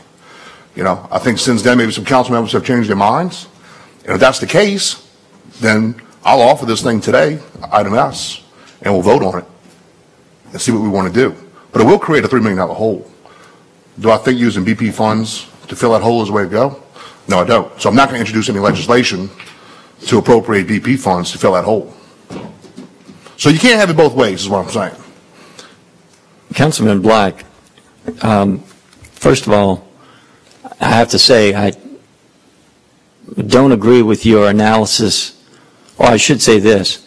I agree with Councilman Bartholomew's analysis, but you stated that there was an Attorney General opinion that authorized the consolidation. That is not absolutely correct. The language in Parish Attorney Rennie Beerus's letter was that the ordinance eliminated EMS. Now, does that change the result? I don't know. But I'm not raising that issue. I just wanted to clarify the record. What I'm raising is the issue that we have to be responsible because this is a service to the people of Plaquemines. And if we care about services to the people of Plaquemines, if we do something like this action, then we have to find another source of revenue if one does exist. So my question, which at this time it may not. So then I'm just asking you to consider that the services to the people in your ordinance that you put on here on the agenda today. so my question to you would be, before I move on my ordinance, would be, do you want to deconsolidate those departments? Because essentially, we did abolish EMS. EMS was absorbed by the fire department and it became one department. Unfortunately, they're not allowed to work as one department, at least in my eyes. But essentially, that's what we did. We abolished EMS and consolidated within one department, which is the fire department, which is operated, managed, controlled by the fire chief. If you don't want to rescind that ordinance because you think it's a good thing to do to keep them consolidated, then I can withdraw it. If you think that, in your opinion, you want to keep them, if you want to separate it, then I'll move forward on it and we'll see if this council agrees. Councilman Black, I have given Chief Roy Robichaux the authority, but I have to say we have a difference of opinion, and it's my appreciation from conversations with Chief Roy Robichaux that the department was not eliminated because of issues on retirement systems. And I'm not mentioning any individual employees, and I'm treading cautiously here because this is a matter that I think we should be conferring in private as opposed to public, or you can ask Chief Roy Robichaux, but due to standards and due to regulations of the fire civil service, that department was never merged because it would have created pension fund issues. So this is a conversation that we should have responsibly in private, possibly with definitely should include Chief Roy Robichaux. And but the bottom line is the responsible thing to do is, before we move on an ordinance, I would simply request that we be a little bit prudent and make sure, as Councilman Bartholomew and Councilman Russo noted, we look forward and see what consequences this could have to the services to the people of this parish.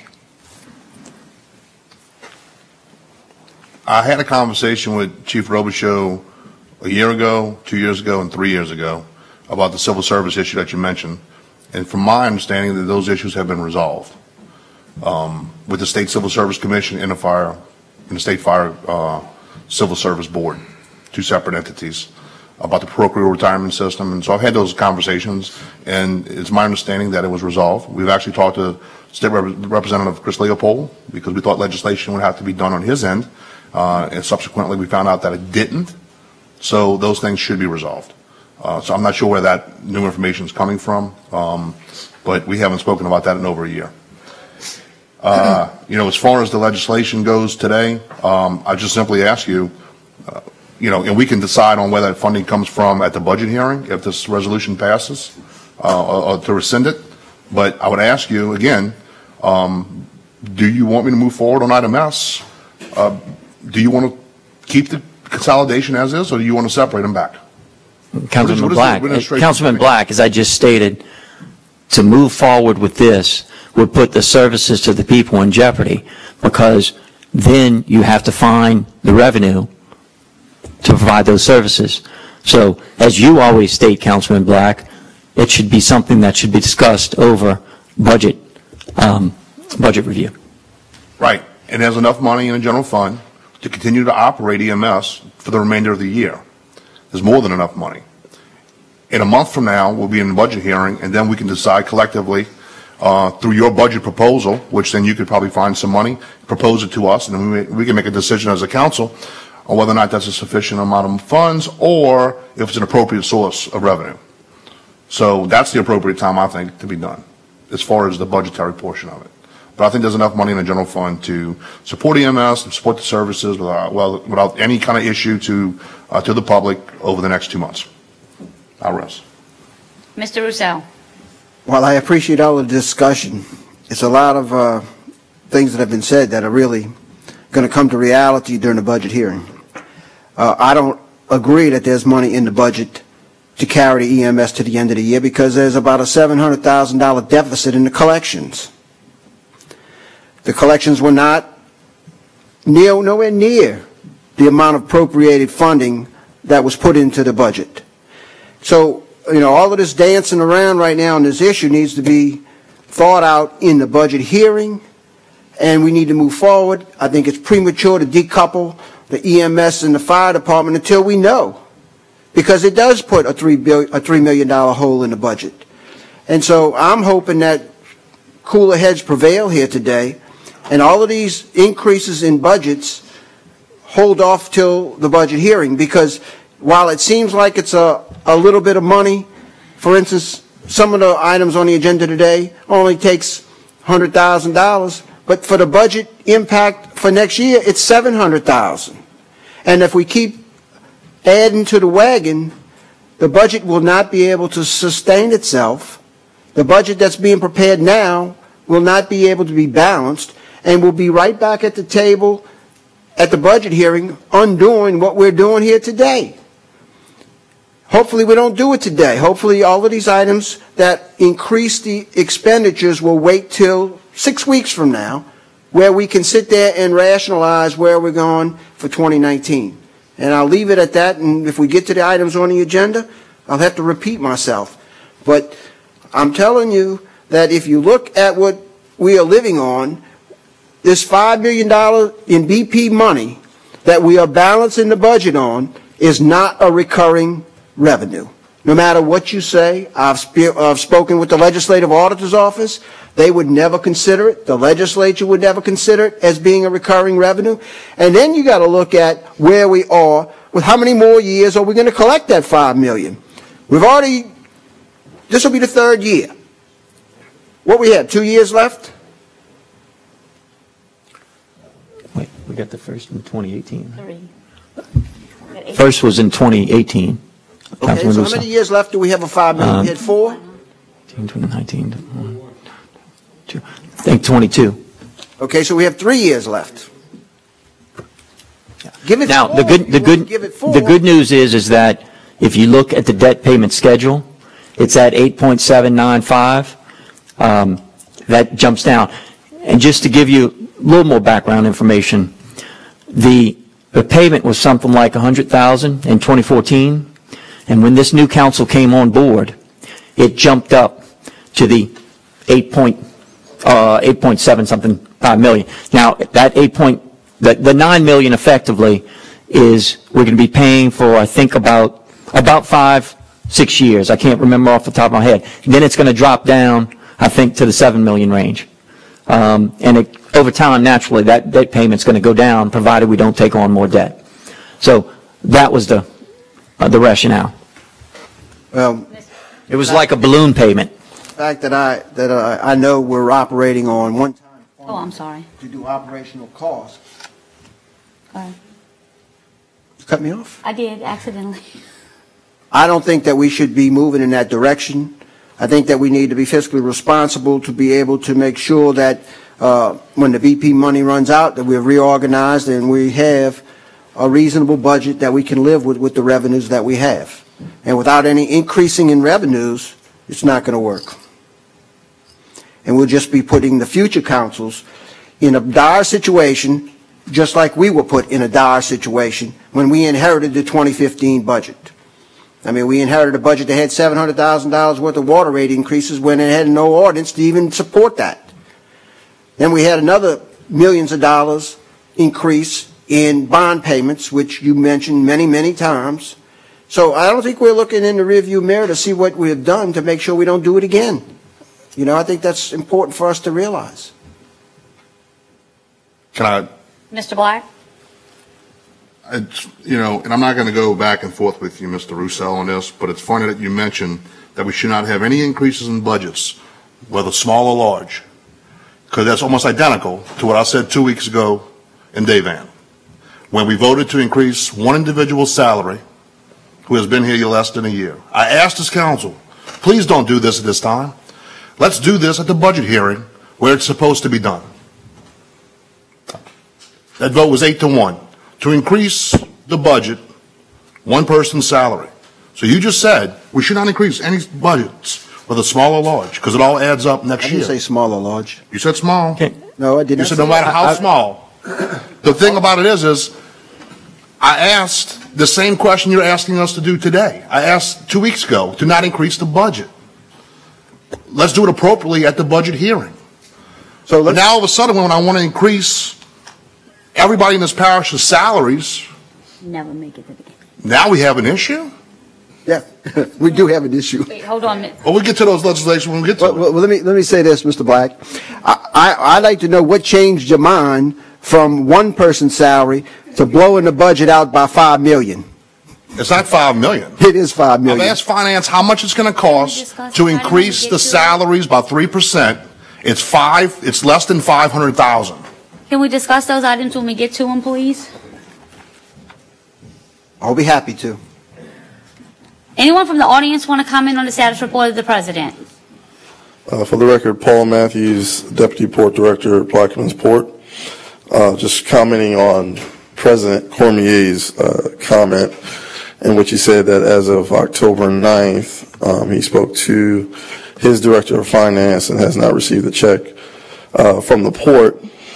Just for the record, on October 3rd, I had our finance team send an email out to Mr. Surpass. And the email stated that the port staff has reviewed the invoices and its supporting documentation for the first and second quarter interagency fees. Some adjustments have been made due to current operations procedures that are already in place with PPG and the port. For example, the port pays all expenses pertaining to the hiring process with civil service directly to the vendor. Adjustments have been made for those type of charges that are clearly not responsible of the port. I have made notes on page 2 of the invoice. These invoices are being processed for payment this week. This was October 3rd. Would you like someone to pick the check up on Monday? If you have any questions, please do not hesitate to respond. That Monday meaning the 8th. So that same day, Mr. Surpass responded, said, can you send the adjustments? We sent the adjustments to him, and I can forward everyone this email with the specific adjustments and what they are. Obviously, these are items that the port has already paid for, so it would make no sense for us to double dip and pay again for something we've already paid for. So we didn't hear anything back after we sent the adjustments for an entire week. And so we sent an email out on October 10th and said to Tommy, any objections? I didn't get to print checks on Monday like I had planned due to an emergency, but I will be processing checks tomorrow. Let me know if you'd like to meet, if you would like me to wait until adjustments are reviewed. And on Wednesday at 7:10 p.m., Mr. Surpass responded to that email saying, please hold off. I need to pass this by the parish president. So we heard nothing from PPG for an entire week after we provided the adjustments. We had to send an email to see if there were any objections to the adjustments. On October 10th, we received an email from Mr. Surpass. On that same day, we sent the email saying we hadn't heard anything, that please hold off. I need to pass this by the parish president. That's all I have. Thank you. Mr. Roussel?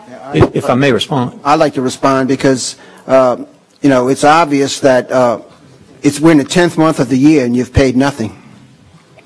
But yet you talk about 1 week for this administration to respond. 10 months and you've paid nothing. And now you're telling us what you're going to pay. So that's the issue that I have with you, Mr. Matthews, on those comments.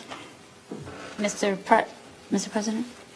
I concur with Councilman Roussel. And I also like to note for the record 7.04G of the Plaquemines Parish Charter that the people of Plaquemines Parish voted on when they consolidated our parish government. It states clearly, any portion of the earnings or balances of the several funds of the parish or of any district, that includes the Plaquemines Port Harbor and Terminal District, for which the parish council is the governing authority, and we all know y'all are the sole governing authority of the Port Harbor and Terminal District, may be transferred to the general fund of the parish. Why did the charter founders put this in there? Why did the people of this parish vote to consolidate, which is not what's going on now? They did it because people entrusted this council with the authority to do what's best for the people of this parish. And this council, in November of 2017, did what was best in its judgment for the people of this parish by telling one of the districts, we had a 15, 20-minute discussion about a weekend use of a filming, something that's going to benefit the parish. But yet here we have $900,000 that haven't been paid in 10 months. And this council voted on an ordinance to transfer those funds. And now we're going to get haggled? That's a violation of this council, the sole governing authority's power. Salvant? Yes, Madam Chairman, I just want to go on record as saying I'm under the weather today, but I can't sit here and just listen to all of this hogwash without responding. I just want to say that certain council members, they need to be more, long story short, stop picking your times when it's suitable for you to support the budget. There's a budget issue 12 months a year. And when you only want to pick your opportunities when it suits your agenda, stop showboating. This is not any time to showboat. Let's have a concern, but the citizens and the budget and the folks in this parish, 12 months a year, and stop showboating. Thank you. Mr. President? No. Okay, at this time, I would like to move to agenda item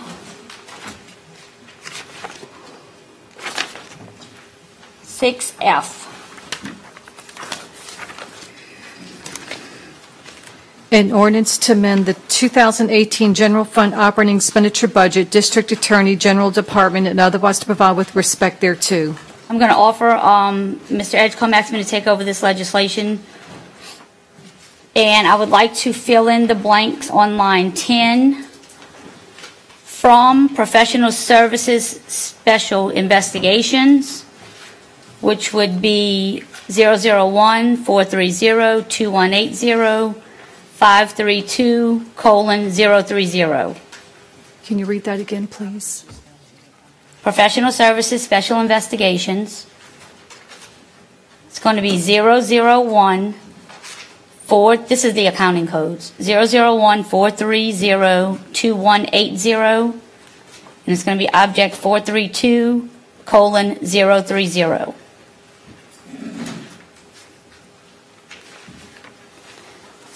You offer? I'll offer. I'll second. I offer, seconded by Mr. Edgecombe, and I'll offer as read. I mean, Mr. Edgecombe must be. Mr. Roussel. I offer, seconded by Mr. Roussel. Call a question. Mr. Roussel calls the question on the item. Machine is open.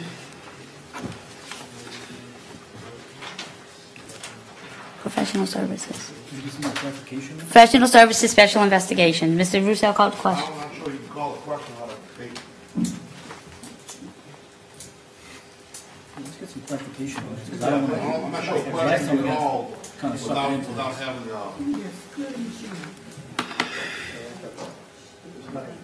Mr. Somebody rejects the motion to call the question, you have to vote on. Would you remove your question so we can explain what this is? procedural question on whether or not the question can be called without any prior debate. I remove my second for the purpose of debate. And it's not actually a debate, I'm Well, saying where the money's coming from. The money is coming, $15,000 is going into the general fund, district attorney department, coming from professional services, special investigations. Under what department is that? I don't have my budget book in front of me. Legal department. All right. That makes it good? Let's move. Because I deal with the budget 12 months a year, and I want to know exactly where the money comes from, Mr. Russo, so I can appropriate it appropriately. Okay. What is the budget for? The repairing of the I district work attorney's 365 building. days a year, Ms. Salvant, and I take Mr. Black, exception to Mr. your Black, comments, Mr. Black. and I call the question. Mr. Bartholomew, that is for the repairs to the DA's building. Repairs for what? What repairs? The plumbing repairs. For the last thing we had at the DA office. Yes, sir. No problem. All right. Okay. Now we got it straight. I hope we wasn't bringing all of this sewer up, but now we're here, so let's vote. Well, if more than right, tell the people what it's for, and I don't have a problem for it. I have Okay. a question. Legislation is offered by me, seconded by Mr. Edgecombe. Everyone understands what it's for? Machine is open. Thank you. Wait, this is for what? Wait, we can have Councilman Black, for once I agree with him, we wanted a chance to discuss. We just discussed. It's a vote to transfer funds into the DA's. And Councilman Black, I agree with him, we want a chance, the administration wants a chance to speak. So, in November. Cut him on. Cut him on. I can't amend the vote. You want me to get out the vote again? Go ahead. Go ahead, Mr. Cormier.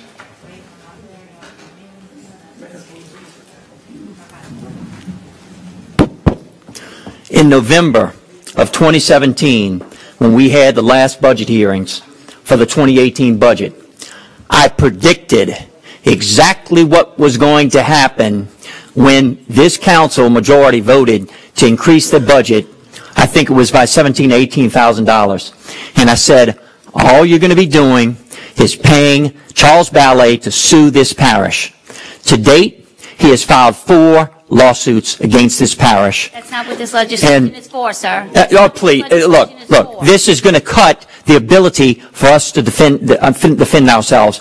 And the fact that this is shameful. This is something that we done that we should not have done, sir. No. Chairwoman Williams, please, point of order. I have the floor. Now, Mr. Edgecombe calls the question, sir. The machine is open.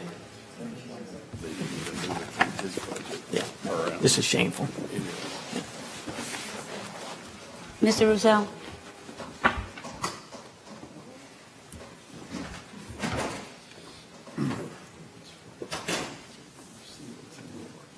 Legislation passes 7 yeas, 2 abstentions. Let's revert back to the agenda in the order, please. Let me list the deferrals. Item 6A2 will be deferred. Item 6G will be deferred. Item 6K will be deferred. And item 7B will be deferred. Does anyone else have any deferrals? Yes. 6E will be withdrawn. What one? 6E. E as an elephant? Yeah. 6E will be withdrawn. 7E will be withdrawn. And 7E will be withdrawn. 6E and 7E.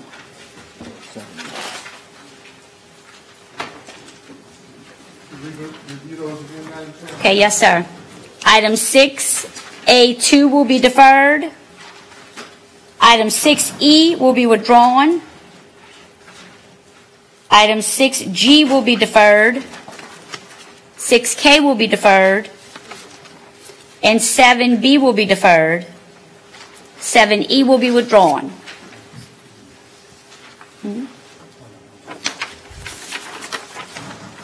Okay, Ms. Barber, can we revert back to the agenda in the order, please? Number 3, beer and liquor licenses. Mr. Bartholomew? Mr. Black? Okay. The event permit, right? Yeah, same thing.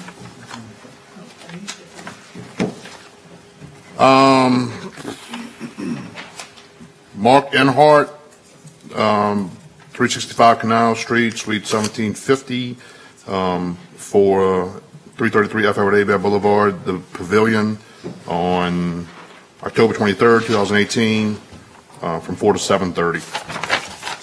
Mr. Lapine? I have one. Celebrity Waiters Dinner on October 11th at the Bell Chase Auditorium, 8398 Highway 23. And Ms. Williams, will you grant me 1 minute, 10 seconds of personal privilege?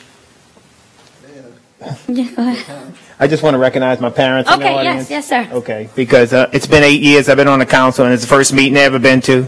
So I don't know if they ever come back, but I want to recognize my parents out there. So thank you. Welcome, welcome.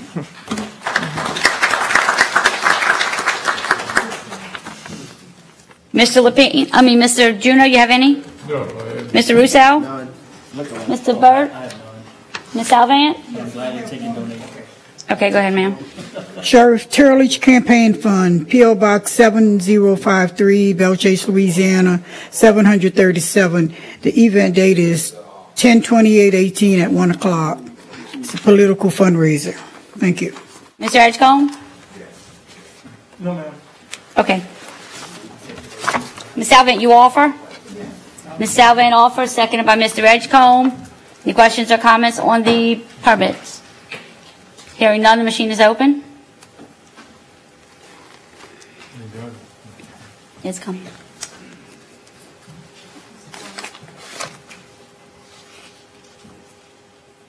Beer and liquor license was approved 9-0. At this time, I would like to move to item 6Q. We have a representative from Pan American here in case anyone has any questions.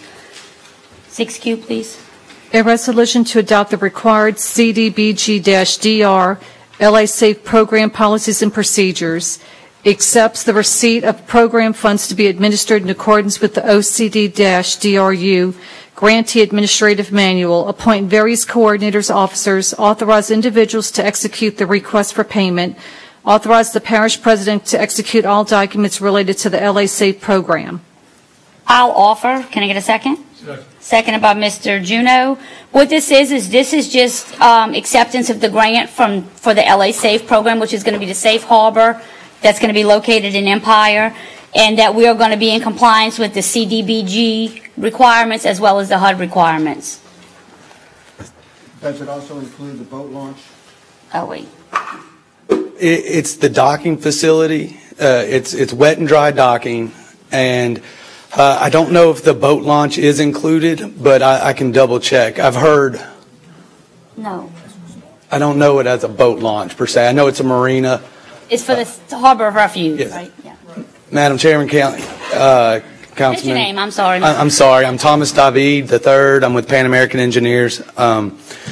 We're working with on this Law Safe grant, the Office of Community Development. This resolution is the belts and suspenders of disaster recovery funds when it goes through the Office of Community Development through a CDBG DR block grant. We've done this resolution and the policy and procedures which are going to be adopted for about $1 billion statewide. I did want to clarify something. A number was getting thrown around of 4.7, 4.6. The actual number is going to be $4,465,000. So that is our final number. That's what's in the application. This is a great project. We're blessed to get it. We're also doing something within the parish for mental and alcohol abuse. through Law Safe, which it's going to go through the community, Plaquemines Care Community Foundation. Directly with them, though, on that one. Yes, and that does not include, but Law Safe is a part of that, and when you hear it. If there's any other questions or concerns, please feel free to contact, but this is the first step. Next step is CEA. Next step is application. We try to kick this thing off in February, March. Do we have exact number again? $4,465,000. Yes, sir. Any questions or comments from the table? No. Mr. Edgecombe? Sir, before you leave, could I get your information, please? Yes, sir. Don't mind? Absolutely. And the numbers that I marked out a while ago incorrect, then I corrected myself. That's what Mr. Pat Forbes gave to me in the beginning of the program. Yes, sir, and it has gone up and down, and that was correct. I've had 4.77, but that is the final number when we've able to shuffle, because there's 5 parishes involved, and they believe that will build us a harbor of refuge. Well, I appreciate that. I appreciate you coming, and I'm tickled to have that dollar amount in my district. Yes, sir. This is great. And for all the commercial fishermen. And I appreciate you taking the time to come out, and safe travels back home. Thank you very much. I appreciate it. Mr. Henry? Yes. I just want to say this is a great deal for the public, great deal for the people. Not very often you come up here and the people really get a good deal. Thank you, sir. Okay. Any other questions or comments? There's none. The machine is open. Thank you.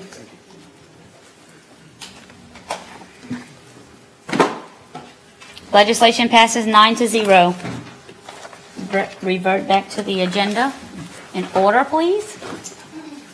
4A, there are no construction permits. 4B, Shamrong Mao, application number 2018-660, fourth trailer resident, 1490 Moats Lane, Buras. Councilmember Williams. I'd like to offer.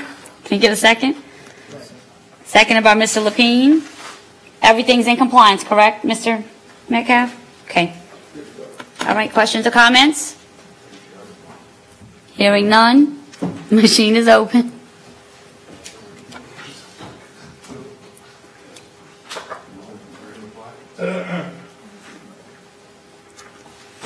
Permit passes 8 yeas and 1 Mr. Edgecombe away, not voting. Next item. Introduction of ordinances and resolutions. Mr. Bartholomew? Yes, sir. Go ahead. Testing. All right. I have a resolution appointing 3 individuals to serve on the board of directors for Port East Fishing Refuge and otherwise to provide respect thereto. So, Councilman, you have any recommendation for those appointments? I think we need to discuss it. Give me a call, whatever. That's all, Madam Chairman. Black. An ordinance to amend the 2018 General Fund Operating Expenditure Budget Maintenance Department, Bellchase Animal Control Facility, and otherwise to provide respect thereto. An ordinance approving a plan of re-subdivision lots 1A-1, 1A-2, 1B-1, 1B-2, and 1B-3 Woodland Subdivision, former Victoria Lands Corporation property, Plaquemines Parish, Louisiana, to lots 1A3, 1A4, 1A5, 1A6, 1A7, Woodland Subdivision, former Victoria Lands Corporation property. Plaquemines Parish, Louisiana, is shown on the plan of and plat of survey by Dufresne Surveying and Engineering Incorporated, dated February 12, 2018, revised October 4, 2018. The owner having fulfilled all of the requirements of the subdivision ordinance of the parish of Plaquemines without cost of the Plaquemines Parish government or the parish of Plaquemines, and otherwise to provide with respect thereto. That's all. Mr. Lapine? Mr. Juneau? I have a few. An ordinance authorizing the parish president or his designee to do all things necessary and proper to negotiate, sign, and execute a lease on Lot D in the Venice Boat Harbor with the winning bidder for use as a seafood dock for the commercial shrimpers and fishermen, and otherwise to provide with respect thereto.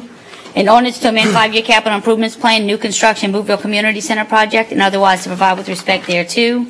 A resolution to provide employees group insurance coverages consisting of medical, vision, dental, and life for the policy period January 1st, 2019 through December 31st, 2019 on an employer-employee contributory basis of 72%/28% and otherwise to provide with respect thereto. A resolution authorizing and directing the parish president or his designee to do all things necessary and proper to negotiate, execute, perfect, and enforce any and all documents required to apply for a local government assistance program grant from the Office of Community Services in the amount of $77,800 to purchase zero-turn grass mowing machines and otherwise to provide with respect thereto. A resolution to cancel the November 22, 2018 and December 27, 2018 regularly scheduled council meetings due to the Thanksgiving and Christmas holidays and otherwise to provide with respect thereto. An ordinance to establish and adopt a procedure of not paying diluted judgments unless the judgment has been compromised and otherwise to provide with respect thereto. Mr. Roussel?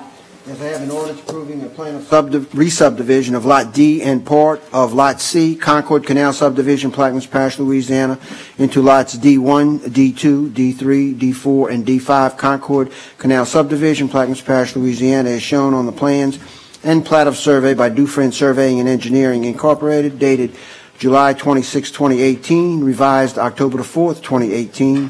The owner having fulfilled all of the requirements of the subdivision and re-subdivision ordinance of the parish of Plaquemines without cost to the Plaquemines Parish government or the parish of Plaquemines, otherwise to provide with respect thereto. Mr. Burt? Go ahead. An ordinance approving a plan of re-subdivision of lots 2A, 2B, Paul Barrios Division, Jesuit Bend, Plaquemines, Parish of Plaquemines, into lots 2C, 2D, 2E, and 2F, Paul Barrios Subdivision, Jesuit Bend, Plaquemines Parish, Louisiana, as shown on the plans and plat of survey by Dufresne Survey and Engineering, dated March 28, 2018, revised October 3, 2018. The owner having fulfilled all of the requirements of the subdivision and re-subdivision ordinance of the Parish of Plaquemines without cost to the Plaquemines Parish government or the Parish of Plaquemines and otherwise to provide with respect thereto. An ordinance authorizing and directing Amos Cormier, Parish President, to negotiate and enter into a lease with Midway Cattle Ranch, LLC, with respect to land adjacent to Midway Cattle Ranch, LLC's property, and otherwise to provide with respect thereto. That's all. Salvant? I have none. Mr. Edgecombe? I have none, ma'am. Thank you. Okay, next item, please. 6A1, an ordinance approving a plan of re-subdivision of property of lots 19, 20, 21, 22, 23, 24, 25, 26, 27, 28, 29, 32, 33, 34, 35, 36, 37, 38, 39, 40, and 41, Ottawa Estates, Plaquemines Parish, Louisiana, into lots 19A, 19B, 20A, 20B, 21A, 22A, 22B, 23A, 24A, 24B, 25A, 26A, 26B, 27A, 28A, 28B, 29A, 32A, 32B, 33A, 33B, 34A, 34B, 35A, 35B, 36A, 36B, 37A, 37B, 38A, 38B, 39A, 39B, 40A, 40B, 41A, and 41B.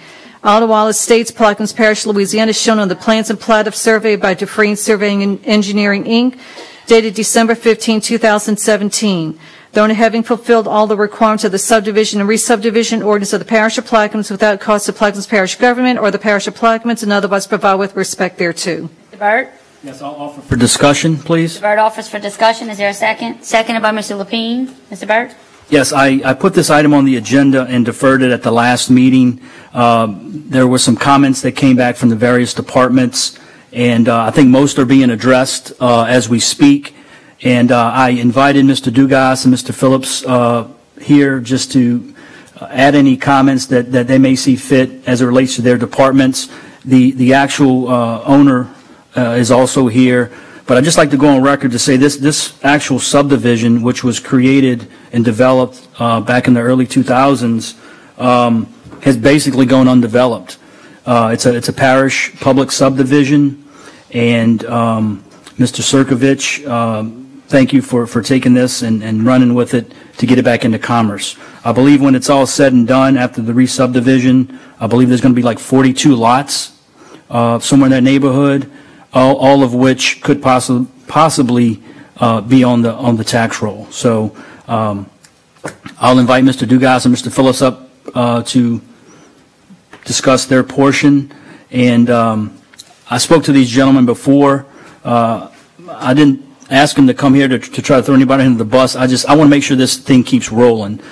Being it's such an old subdivision, there's a lot of things that never got done or should have been done, and it's stagnant. So we just need to make sure we keep the ball rolling, and I would hope that we have this resolved by the next council meeting, because I will move forward. Thank you. Mr. Dugas? Quite simply, we need to retest some of the water lines that are in there now. They've been stagnant for quite some time. We strongly urge you to defer this one more meeting. Let us do some due diligence and get this back in line. There's a lift station that needs to be hooked up to the new force main under the highway. That's the sewer line being connected to the public system we have now in place. The drainage going through the borrow pits on the other side of the highway needs to be addressed. So there's several issues that really need to be addressed. Thank you, Ken, for your prompt attention. Thank you. And look, Ken's been very helpful. There's been some miscommunications, or just, it's such an old subdivision. We just make sure we're on a path to progression. And like I said, I think at the end, the parish will benefit as far as ad valorem. Thank you, Ken. You're welcome. Troy, I'm not going to call you up, but he and I had a brief discussion earlier, and Troy has an agenda of items he needs to work through, and he's committed his team to getting that done, along with engineering. But thanks for coming. And I'll ask Mr. Sirkovich if he'd like to add anything, and then I'll open it up to the table, and we'll defer. Good afternoon, John Sirkovich. I wanted to come up to speak a few words as far as the process that I've had to go through with getting this re-subdivision approved. It's been a year that it's taken me to date to go through the process so far for an existing subdivision that was already in place. Pretty much just to make a long story short, I was taking a 41-lot subdivision, taking some of the lots and trying to break them up into a few smaller lots and making it 16 additional lots, so 57 total lots at the end of the day. It was an approved subdivision that already had all public utilities already in place. Obviously, with some additional lots needing to be added, there were some changes that might have to be addressed. It's taken so long to get to this point, to get something done, and throughout the course, there's been certainly a lot of help. Councilman Byrd, Mr. Dugas, Ms. Amitra, that's at the permit office. They've all helped in every way, but it just seems for some reason that the process, I don't know what needs to be done, but it shouldn't take a person a year to get something so simple done. And I don't know what it is that needs to take place to be able to have that be done in a more efficient way. But, it's an existing subdivision that had everything in place. And for somebody to be unable to proceed after a year's time with trying to develop anything there, it just doesn't seem right. And I understand Mr. Dugas still wants more time to try to do some additional testing on the subdivision. But for me as the property owner that's been waiting a year, it's very unfortunate that I have to go through something that is the parish's responsibility to get done, not mine. And I've been every step of the way trying to say, tell me what I need to do. I'll do it. So I only ask that it may not work on this subdivision, but for anybody coming into this parish to want to do anything in the future, somebody needs to take a look at the process and see if there's a better way for all these different departments to communicate. And I don't know how they communicate now and how things get done, but somebody needs to take a look at it and see if there's a better way for that process to happen. And like I say, I want to thank Councilman Byrd and everyone that's been trying to help me get it done, but there just seems to be some lack of communication between the different departments. Thank you. Mr. Sirkovich, you're not the first one that I've heard that from. And Mr. Metcalf, whenever someone comes in, and they come to your office first, I would assume, or Mitra, whichever, I'm hearing that they receive information that they're required to do. When they bring that back, they get some more. Then they have to bring some more. Can we give them a list of everything they need, or is that not what we do, so that they can be in compliance you know, from the get-go, so they don't have to keep coming back? That's not really the case, though, Madam Chair. They're not sent away and they come back and they're sent away again. It's a process that they have to go through. This was a more complex process than it looks like on paper. That area had sat subdivided for years. Just set public and private infrastructure that had been installed had deteriorated. It had to be revisited because the land around it had changed. It had no place to drain. So it was a protracted process, and it was certainly more of a protracted process than we would have liked to have seen.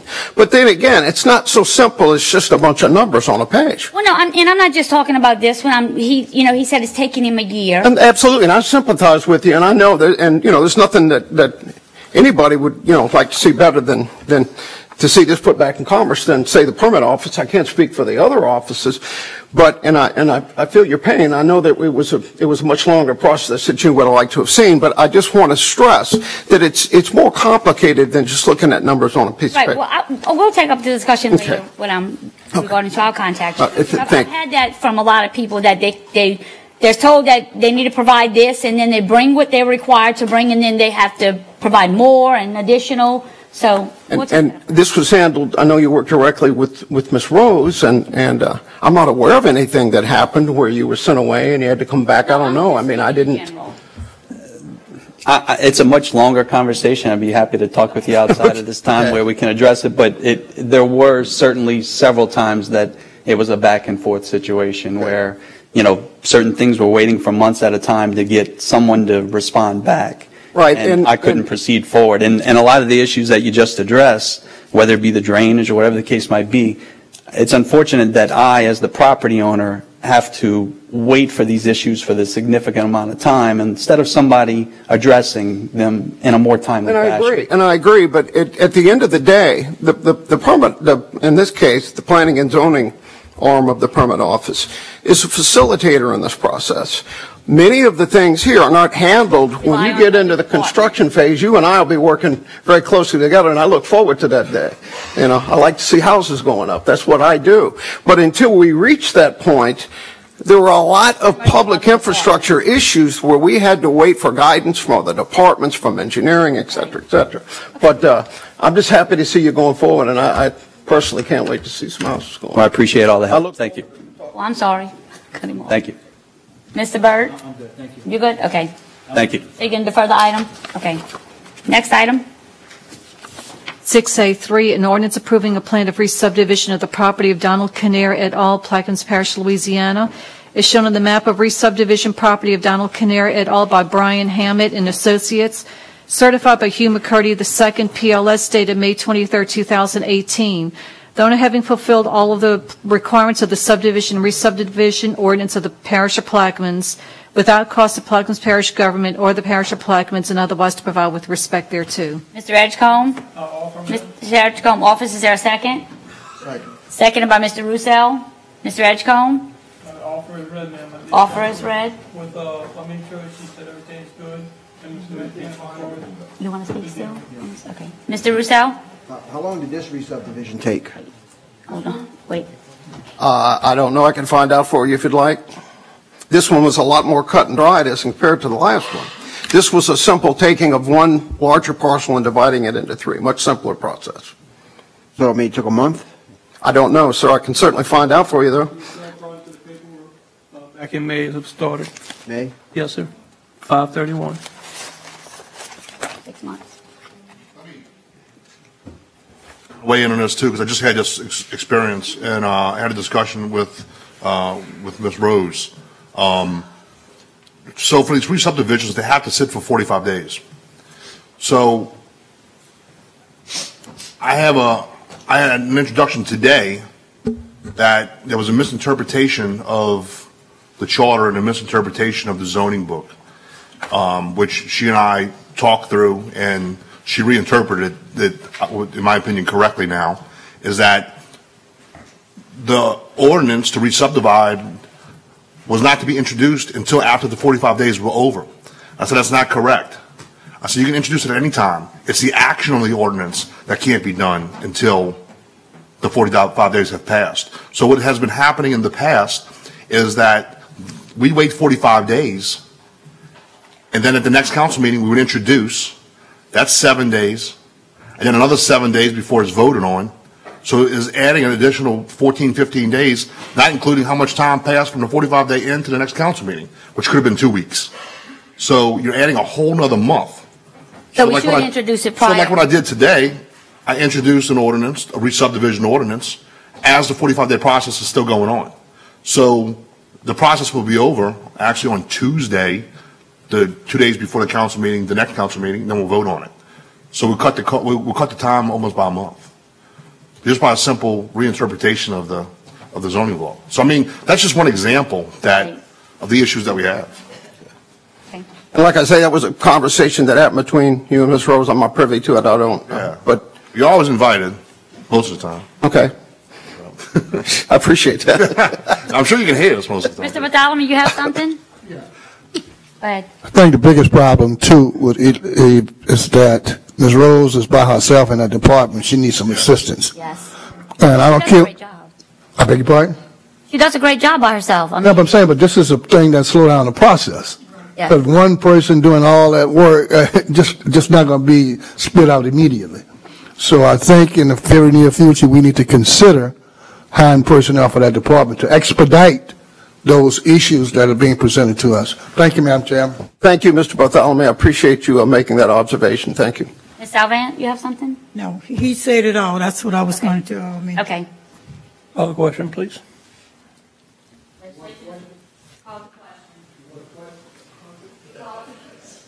Machine is open.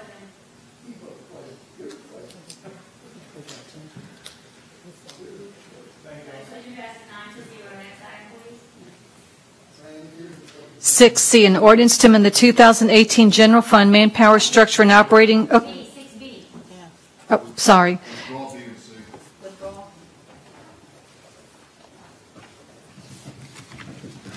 D, a resolution granting conditional approval for a plan of subdivision of lots C-3, D-1, and E, Hero Lands Division, Belle Chase, into lots 1 through 20, Planners Estates, Plaquemines Parish, Louisiana, as shown on the map of subdivision by Dufresne Surveying Engineering, Inc., registered land surveyor, dated August 12, 2016, without cost to Plaquemines Parish government or the parish of Plaquemines. I'll offer. Mr. Black offers, seconded by Mr. Russell. Mr. Black, offers read.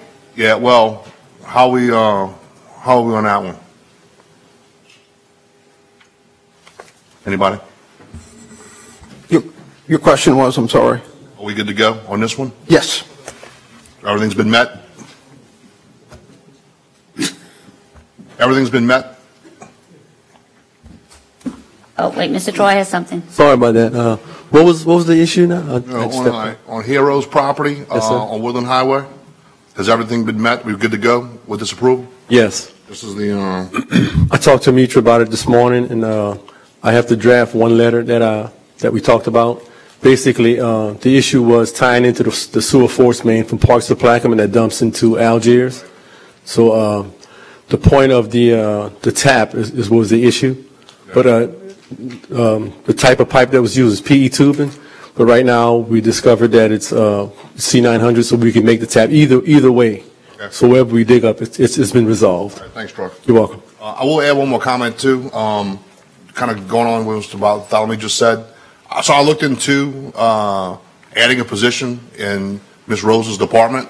The problem is when I checked with finance, and there's not a line item for that position. It's all permit technician, so it doesn't specifically address assisting her, because that department's still kind of, I don't want to say convoluted, but I'm not sure what's going on over there.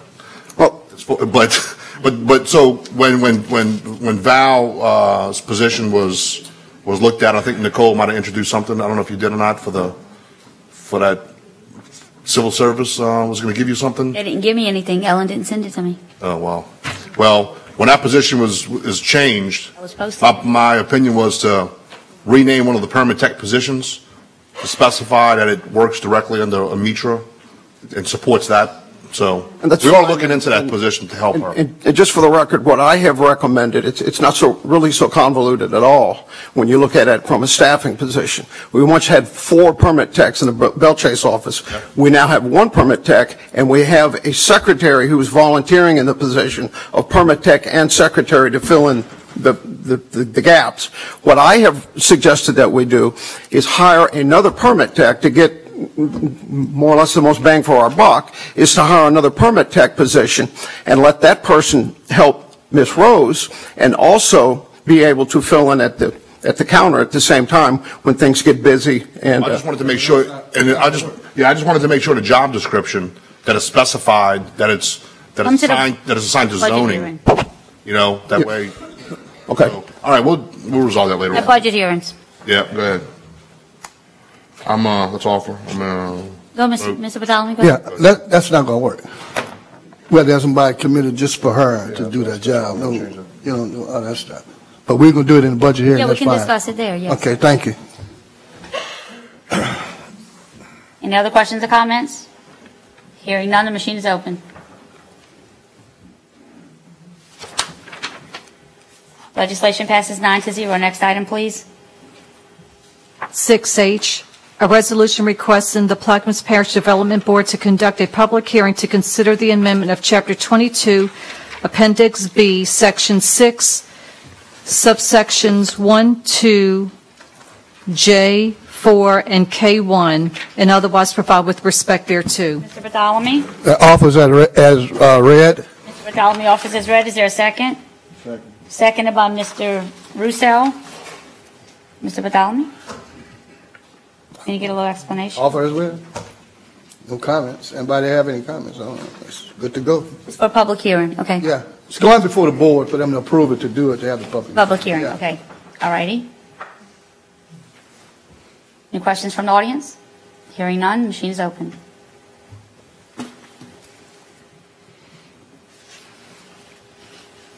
Legislation passes 8 votes, and Mr. Black is not away from the table. Next item. I, an ordinance to amend the 5-year capital improvements plan, waterline tower replacement, East Bank project, and otherwise provide with respect thereto. Mr. Bartholomew? Offer as presented. Mr. Bartholomew offers by presented, seconded by Mr. Juneau.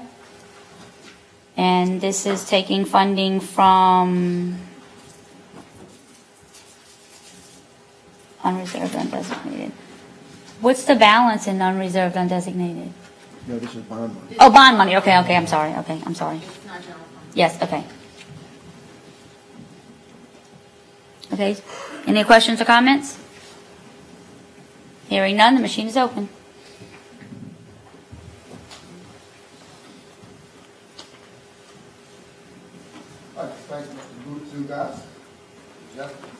Legislation passes 8-0. Next item. J, a resolution authorizing the parish president or his designee to advertise and solicit bids for potential leasers of the commercial lease of a portion of the East Point Lahash Marina and otherwise to provide with respect thereto. Mr. Bartholomew? I offer. Mr. Bartholomew offers. I'll second. Offer is read. Yes. Yes. If anybody have any questions, I can tell you what it is. Questions or comments from the table? The audience? Hearing none, the machine is open. Legislation passes 9-0. Next item. L, an ordinance to amend the 2018 General Fund Manpower Structure and Operating Expenditure Budget Flood Control Department and the 2018 Road Maintenance Fund Manpower Structure and Operating Expenditure Budget Road Maintenance Public Right-of-Way Maintenance Department, and to authorize an emergency exception to the hiring freeze currently enacted on all vacant positions of Plaquemines Parish government and otherwise to provide with respect thereto. Mr. Black? Offer. Mr. Black offers. Is there a second? Seconded by Mr. Lapine. Mr. Black? Yeah, the administration has repeatedly asked us and complains about lack of manpower. This is an ordinance to fund 8 people in heavy equipment and 10 tractor drivers, all in prom. So 10 more people in prom and 8 more people in heavy equipment. Mr. Veshel said that that's what he thought would be sufficient. So here you go. You asked, and well, you didn't ask. And the money's coming from general fund, unreserved and designated? Yes, ma'am. And the total is the 59,000 for the remainder of the year. For the remainder of this year, and 66, okay. Mr. Russo? Well, I'm trying to get you on. Okay, okay, go ahead. I love this great cooperation we have now at the end of the year. All I can tell you is that this puts about a $700,000 recurring expense into the budget next year that is not there. Finance Department is going to have a difficult time readjusting the budget to try to cover these positions. And I'm not sure, where we're headed with all this new cooperation. I think it's just wonderful. But I can't support it. We need to wait till the budget hearing, and we need to realize what we're adding here.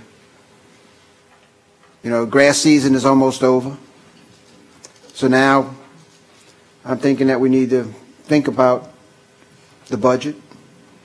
And if we're going to staff up, we staff up for the next year's grass cutting season. That's all I have to say. Mr. Black? Well, I think this is more of a lesson in government than in cooperation. I do think they need some extra personnel, but I think the timing's perfect with the budget hearings coming up, Mr. Russo. I think if this passes, it will unfreeze 18 positions that he's asked for the last 2 years. I don't think that those positions will be filled before the budget hearing. I think that's almost an impossibility. But those positions will also be added into the overall operating cost.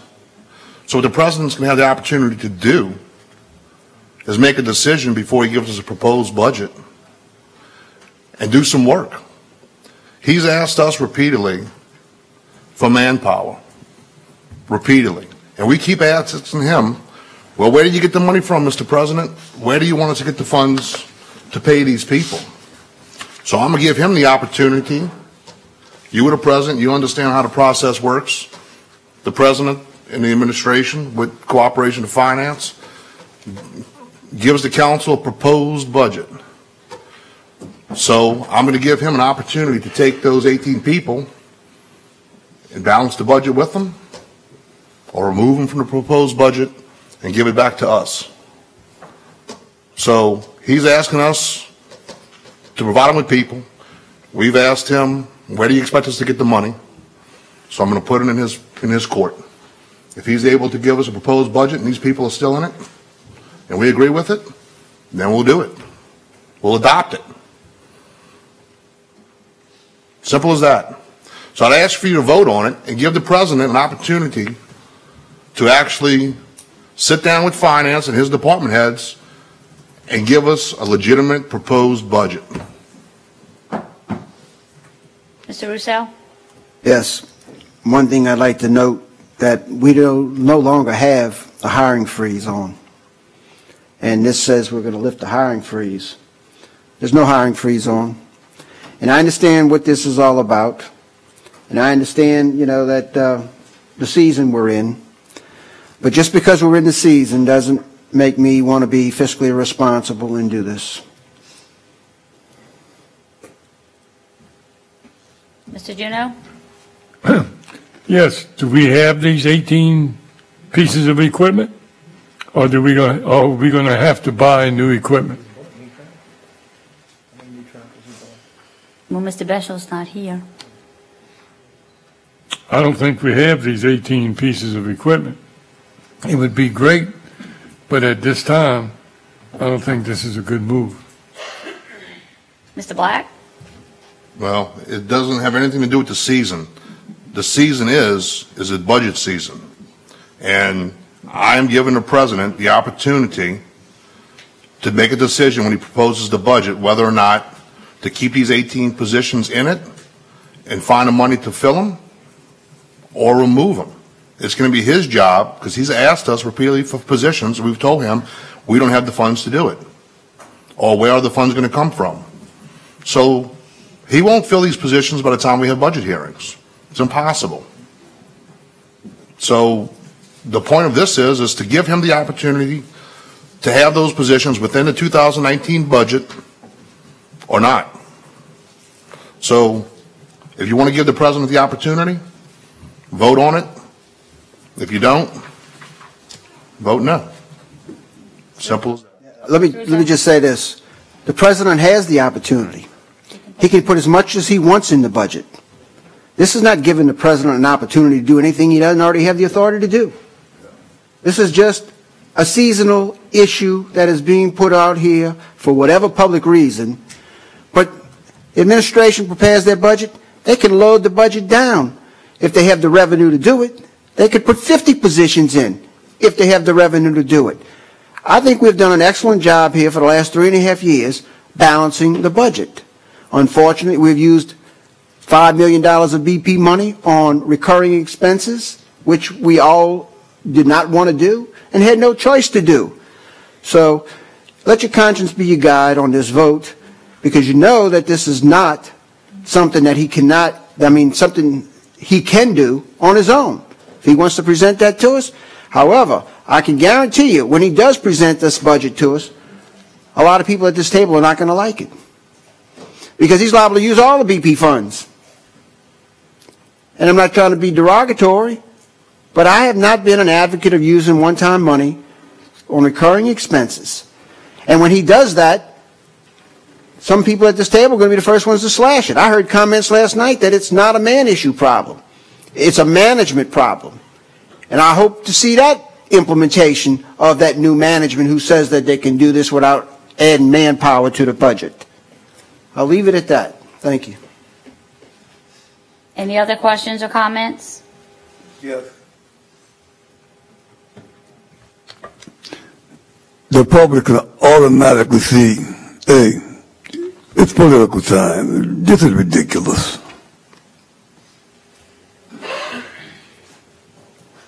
Mr. Black. Yeah, I'm not sure. You know, when I argue with the president, people say, why you argue with the president too much? When the council argues with the president, it's why does the council argue with the president? And they tell the president the same thing, why you argue with the council? And it's ridiculous, people say, just like you said. Now, the president asked the council for the last 2 years for manpower. I asked Mr. Beschel, how many people do you need? Mr. Beschel tells me a number that's larger than this one. I said, well, you can live with 8 and 10? Yes, sir, Councilman, I can live with 8 and 10. That would do us a lot of good. So I cooperate with Mr. Beschel. And like I said, this gives the president the opportunity to decide on whether or not he wants to keep his positions or not. So we do this, and then it happens to be right before the budget hearing, which is appropriate time to do it. And now that's ridiculous? So cooperate with the president's ridiculous.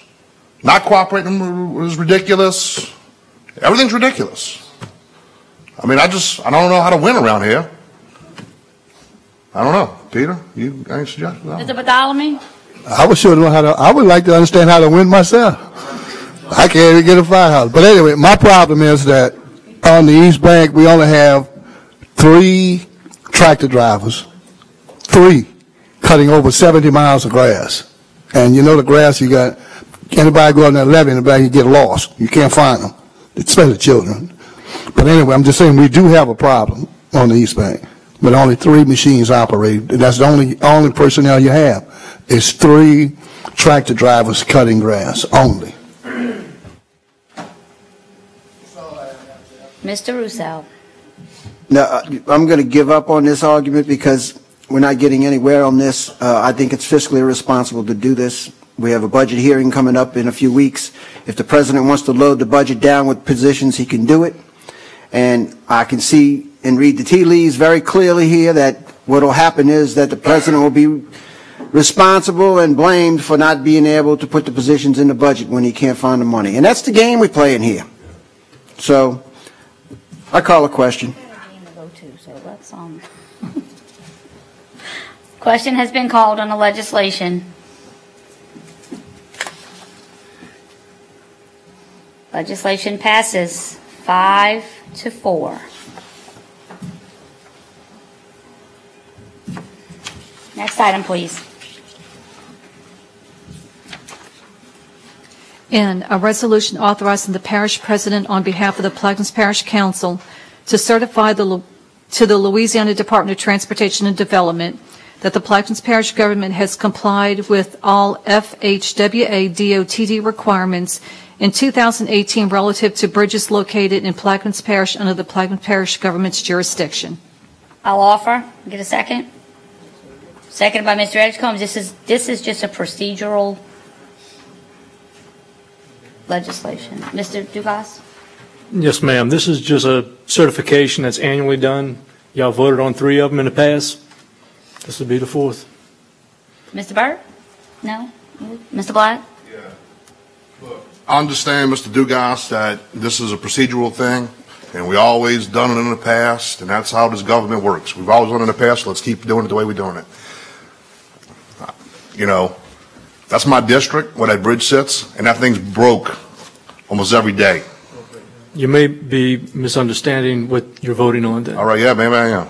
Because I'm not voting for anything to say that bridge is functional and could be certified. Go ahead. This certification is for the off-system bridge program. If we are to receive funds from FHWA, DOTD for the off-system program, the bridges that are off-system are on parish routes. The bridges that are on state highways are on-system bridges. We're not involved with on-system bridges, only the off-system bridges. Empire Drawbridge. Yes, ma'am, that is one. Industry Canal, Planters Canal, those bridges? No, sir. The Planters Canal would be on F. Edward Hebert. The back gate to the Navy base would be considered one. The Good News Avenue Bridge would be considered one. Milan Drive, Martin Lane, Duvic Pump Station, Gravelly, Suburban. There's about 20. Yeah, thanks for the clarification, because I had people call me and telling me our bridge is terrible. How are y'all certifying their bridge? And I just want the clarification. You clarified it. I'm fine with that. Thanks. Thank you, God. We're not certifying 23 bridges. Well, exactly. Call a question.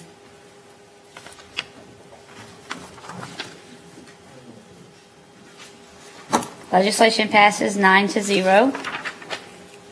Next item.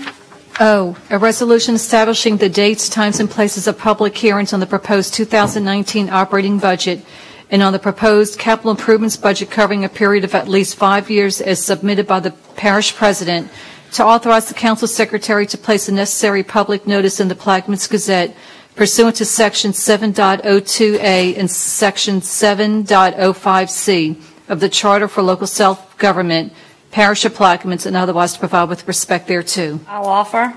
Seconded by Ms. Salvant. These hearings will begin on Tuesday, November the 27th at 9 a.m. in the Belle Chase Council Building, Council Chambers right here, and will continue and or conclude on Thursday, November 29, 2018. Questions or comments? Hearing none, the machine is open.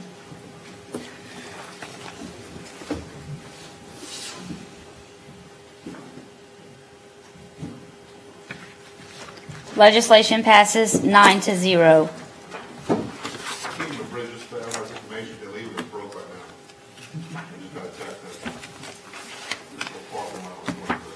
6P. I'm going to defer that.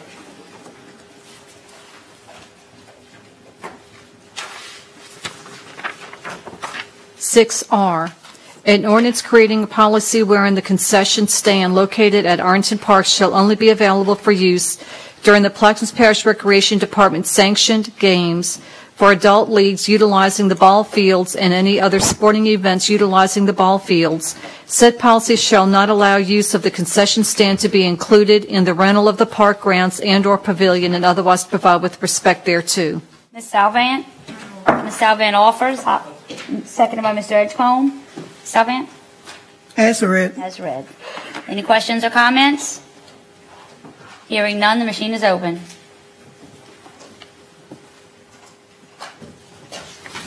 Legislation passes 9-0. Next item. An ordinance to annul, rescind, and set aside ordinance number 15-71 adopted on May 28, 2015, which transferred, reorganized, and consolidated the ambulance department and Plaquemines Parish Fire Department and otherwise to provide with respect thereto. Mr. Black? Offer. Mr. Black offers. Is there a second? Second. Seconded by Mr. Bartholomew. Mr. Black? Although I offered this, I don't agree with it. But once again, I'd asked the President earlier during our conversation whether or not he agrees with the consolidation. I was told last night that my actions in 2015 were a knee-jerk reaction, which I don't believe it was, especially after the council voted unanimously to do it. But there's been so much discussion about the privatization, which we have never got proposals on. There's been discussion about the Woodlawn Firehouse being defunded. There's been discussion about, EMS and the merger. So I wanted to bring it back to the table. And, we've had a chance to talk about this and think about it for 2 weeks. And whether or not you think that the merger is still a good idea. We voted on this during the President's father's administration. So I just wanted to give the President the opportunity, unfortunately he's gone today, to weigh in on whether or not he thinks this merger is appropriate or not, especially with the budget issues that he discussed earlier. So I don't want to rescind it. I'm going to probably vote no on it. But this is a new administration, and we're going to give him the opportunity and this council an opportunity to either go back the way it was for 30 years, like he said yesterday, or try to move forward and get things done around here. So okay. I have no more comments on that. Mr. Rousseau? With the understanding that I just heard the author of the legislation plans on voting no, I concur with that position. I think it's a reckless act, and I'll leave it at that. And I'll be voting no. Just blows a $3 million hole in the budget, and it seems to be that we are wreaking havoc on the budget today. Mr. Bartholomew? The fact is, it was voted on by the people. The fire department wants that sales tax by the people, and the people didn't have a chance to amend that ordinance by putting it before them to vote for the change. If people vote for something, we need to obey that and abide by that. The $3 million been there. It just didn't happen. The deficit been there in the ambulance department. It didn't occur, but we found an easy way out to deny the people what they voted for, the right to pursue a volunteer fire, a fire department that provides services that is so much needed and protection. We're denying that because the funding is not available, because we, including myself, voted to put the ambulance department in the fire department program. I was feeling that just for that 1 year type thing to program while we move forward. But no, it just went on for those 3 years. 4 years now, and it's not changing. So the point is, I cannot stand by and not take steps necessary to put back into perspective. That's all I have, Madam Chairman. Rousseau? My only comment is that the perspective is that the funds are no longer there, and they have not been there. And so, when we get to the cutting and you start cutting positions, we'll see where you stand then. Mr. Bartholomew? We get like $5 million some dollars a year from road royalty funds from the state that could be used in that, plus other monies we have, plus the bond indebtedness, plus the BP money. There are monies that could have been used to subsidize that, a one-time deal. That's all. I just think that with proper management, this merger would work. That's all I have to say. Any other questions or comments? Hearing none, the machine is open.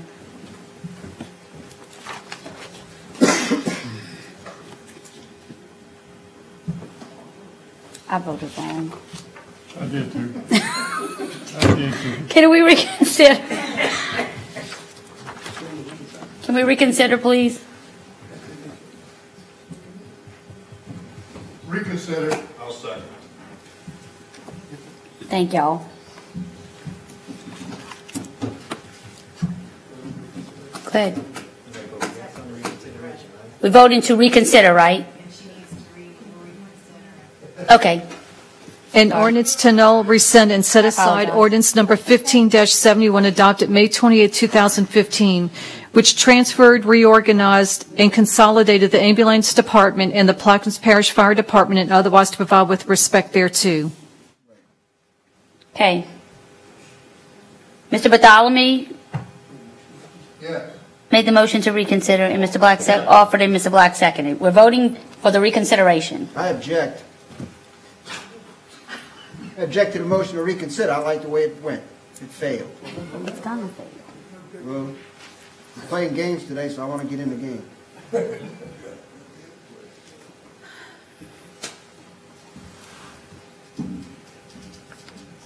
So you're not voting? We're just voting to reconsider another I know we're vote. voting. I'm talking to Ms. Aldridge. She's just. I withdraw my motion, my objection. Yes, he is.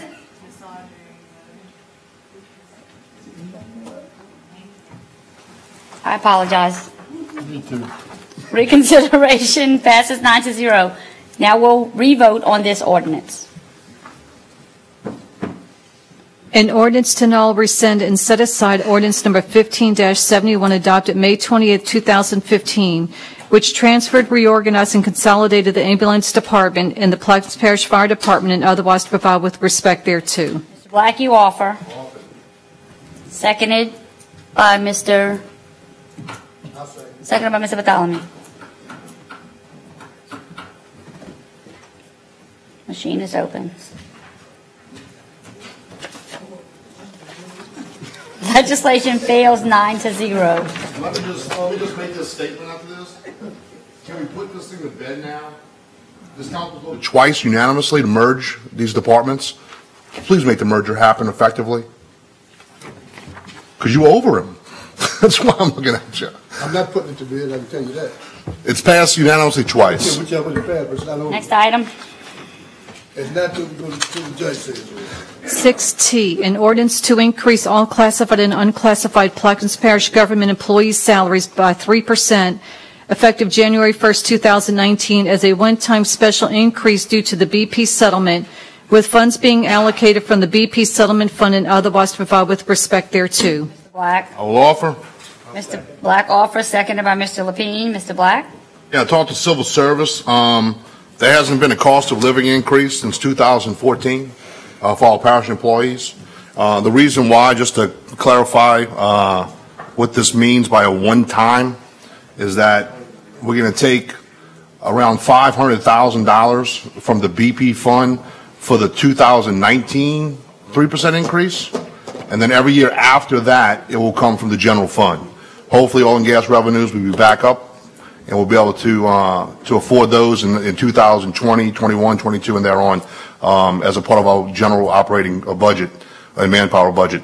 But since they're still down right now, and we have some BP funds available, I think instead of just spending all those BP funds on projects and things, I think we should award our employees across the board, classified and unclassified, with a 3% cost of living increase, utilizing those funds one time from BP at $500,000 just for 19.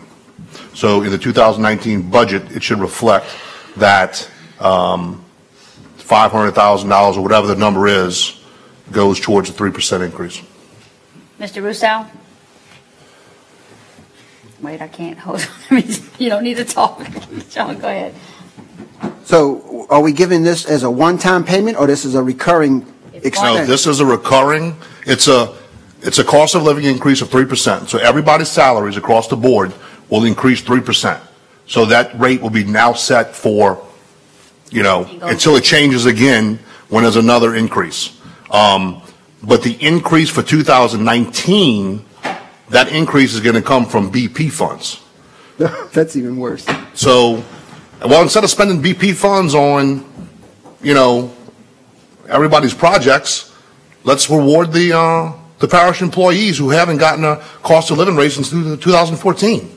Let's at least take a small portion. I can't do the math in my head, but I don't know if what is, what percentage of 500,000 out of 45 million?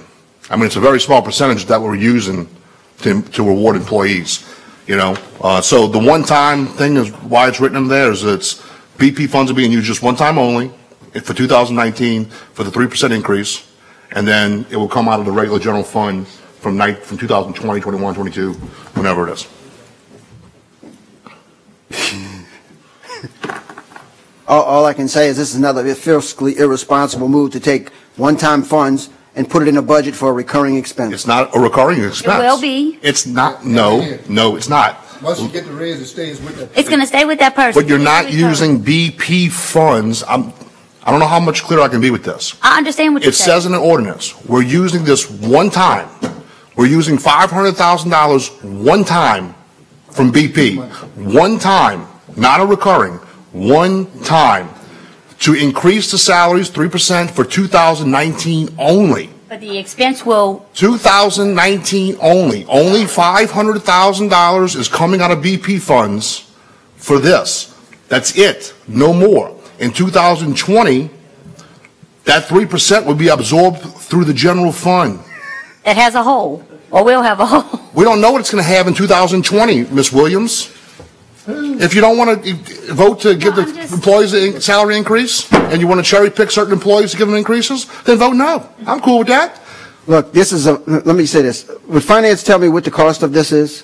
Approximately $700,000. First of all, you're $200,000 off, so your math is not too good. Well, it's funny because finance told me right over $500,000. Yeah, well, you don't add the benefits. But if you add all up, it's a cost of $700,000. You what? You know, an extra $200,000 I don't mind to reward all employees. Yeah, look, I'm going to say this one more time. The political grandstanding here today is unbelievable. You're drawing lines for political purposes, splitting employees against council members, and I think it's ridiculous. I call a question. Question has been called.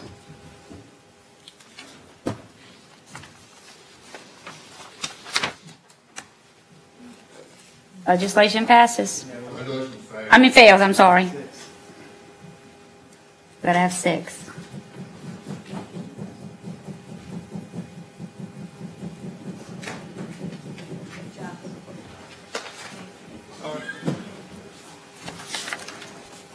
Next item, please.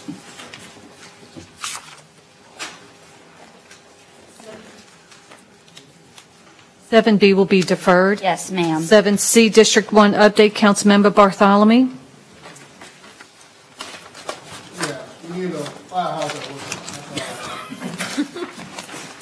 Next item, please. 7D, District 2 update. That's all I have. Mr. Black, I'm sorry. Pool? Swimming pool, District 2, that's all I have. I need a community. It's not a parish building. F, please. You defer now? No, withdraw. Withdraw. Okay, so E and F are both withdrawn. Item 8. Approval of the minutes from the September 27, 2018 meeting. Seconded by Mr. Roussel. Any questions or comments? Hearing none, the machine is open. Sorry. Minutes are approved, 8-0. Mr. Edgecombe makes a motion to adjourn. Seconded by Mr. Lapine. Machine is open.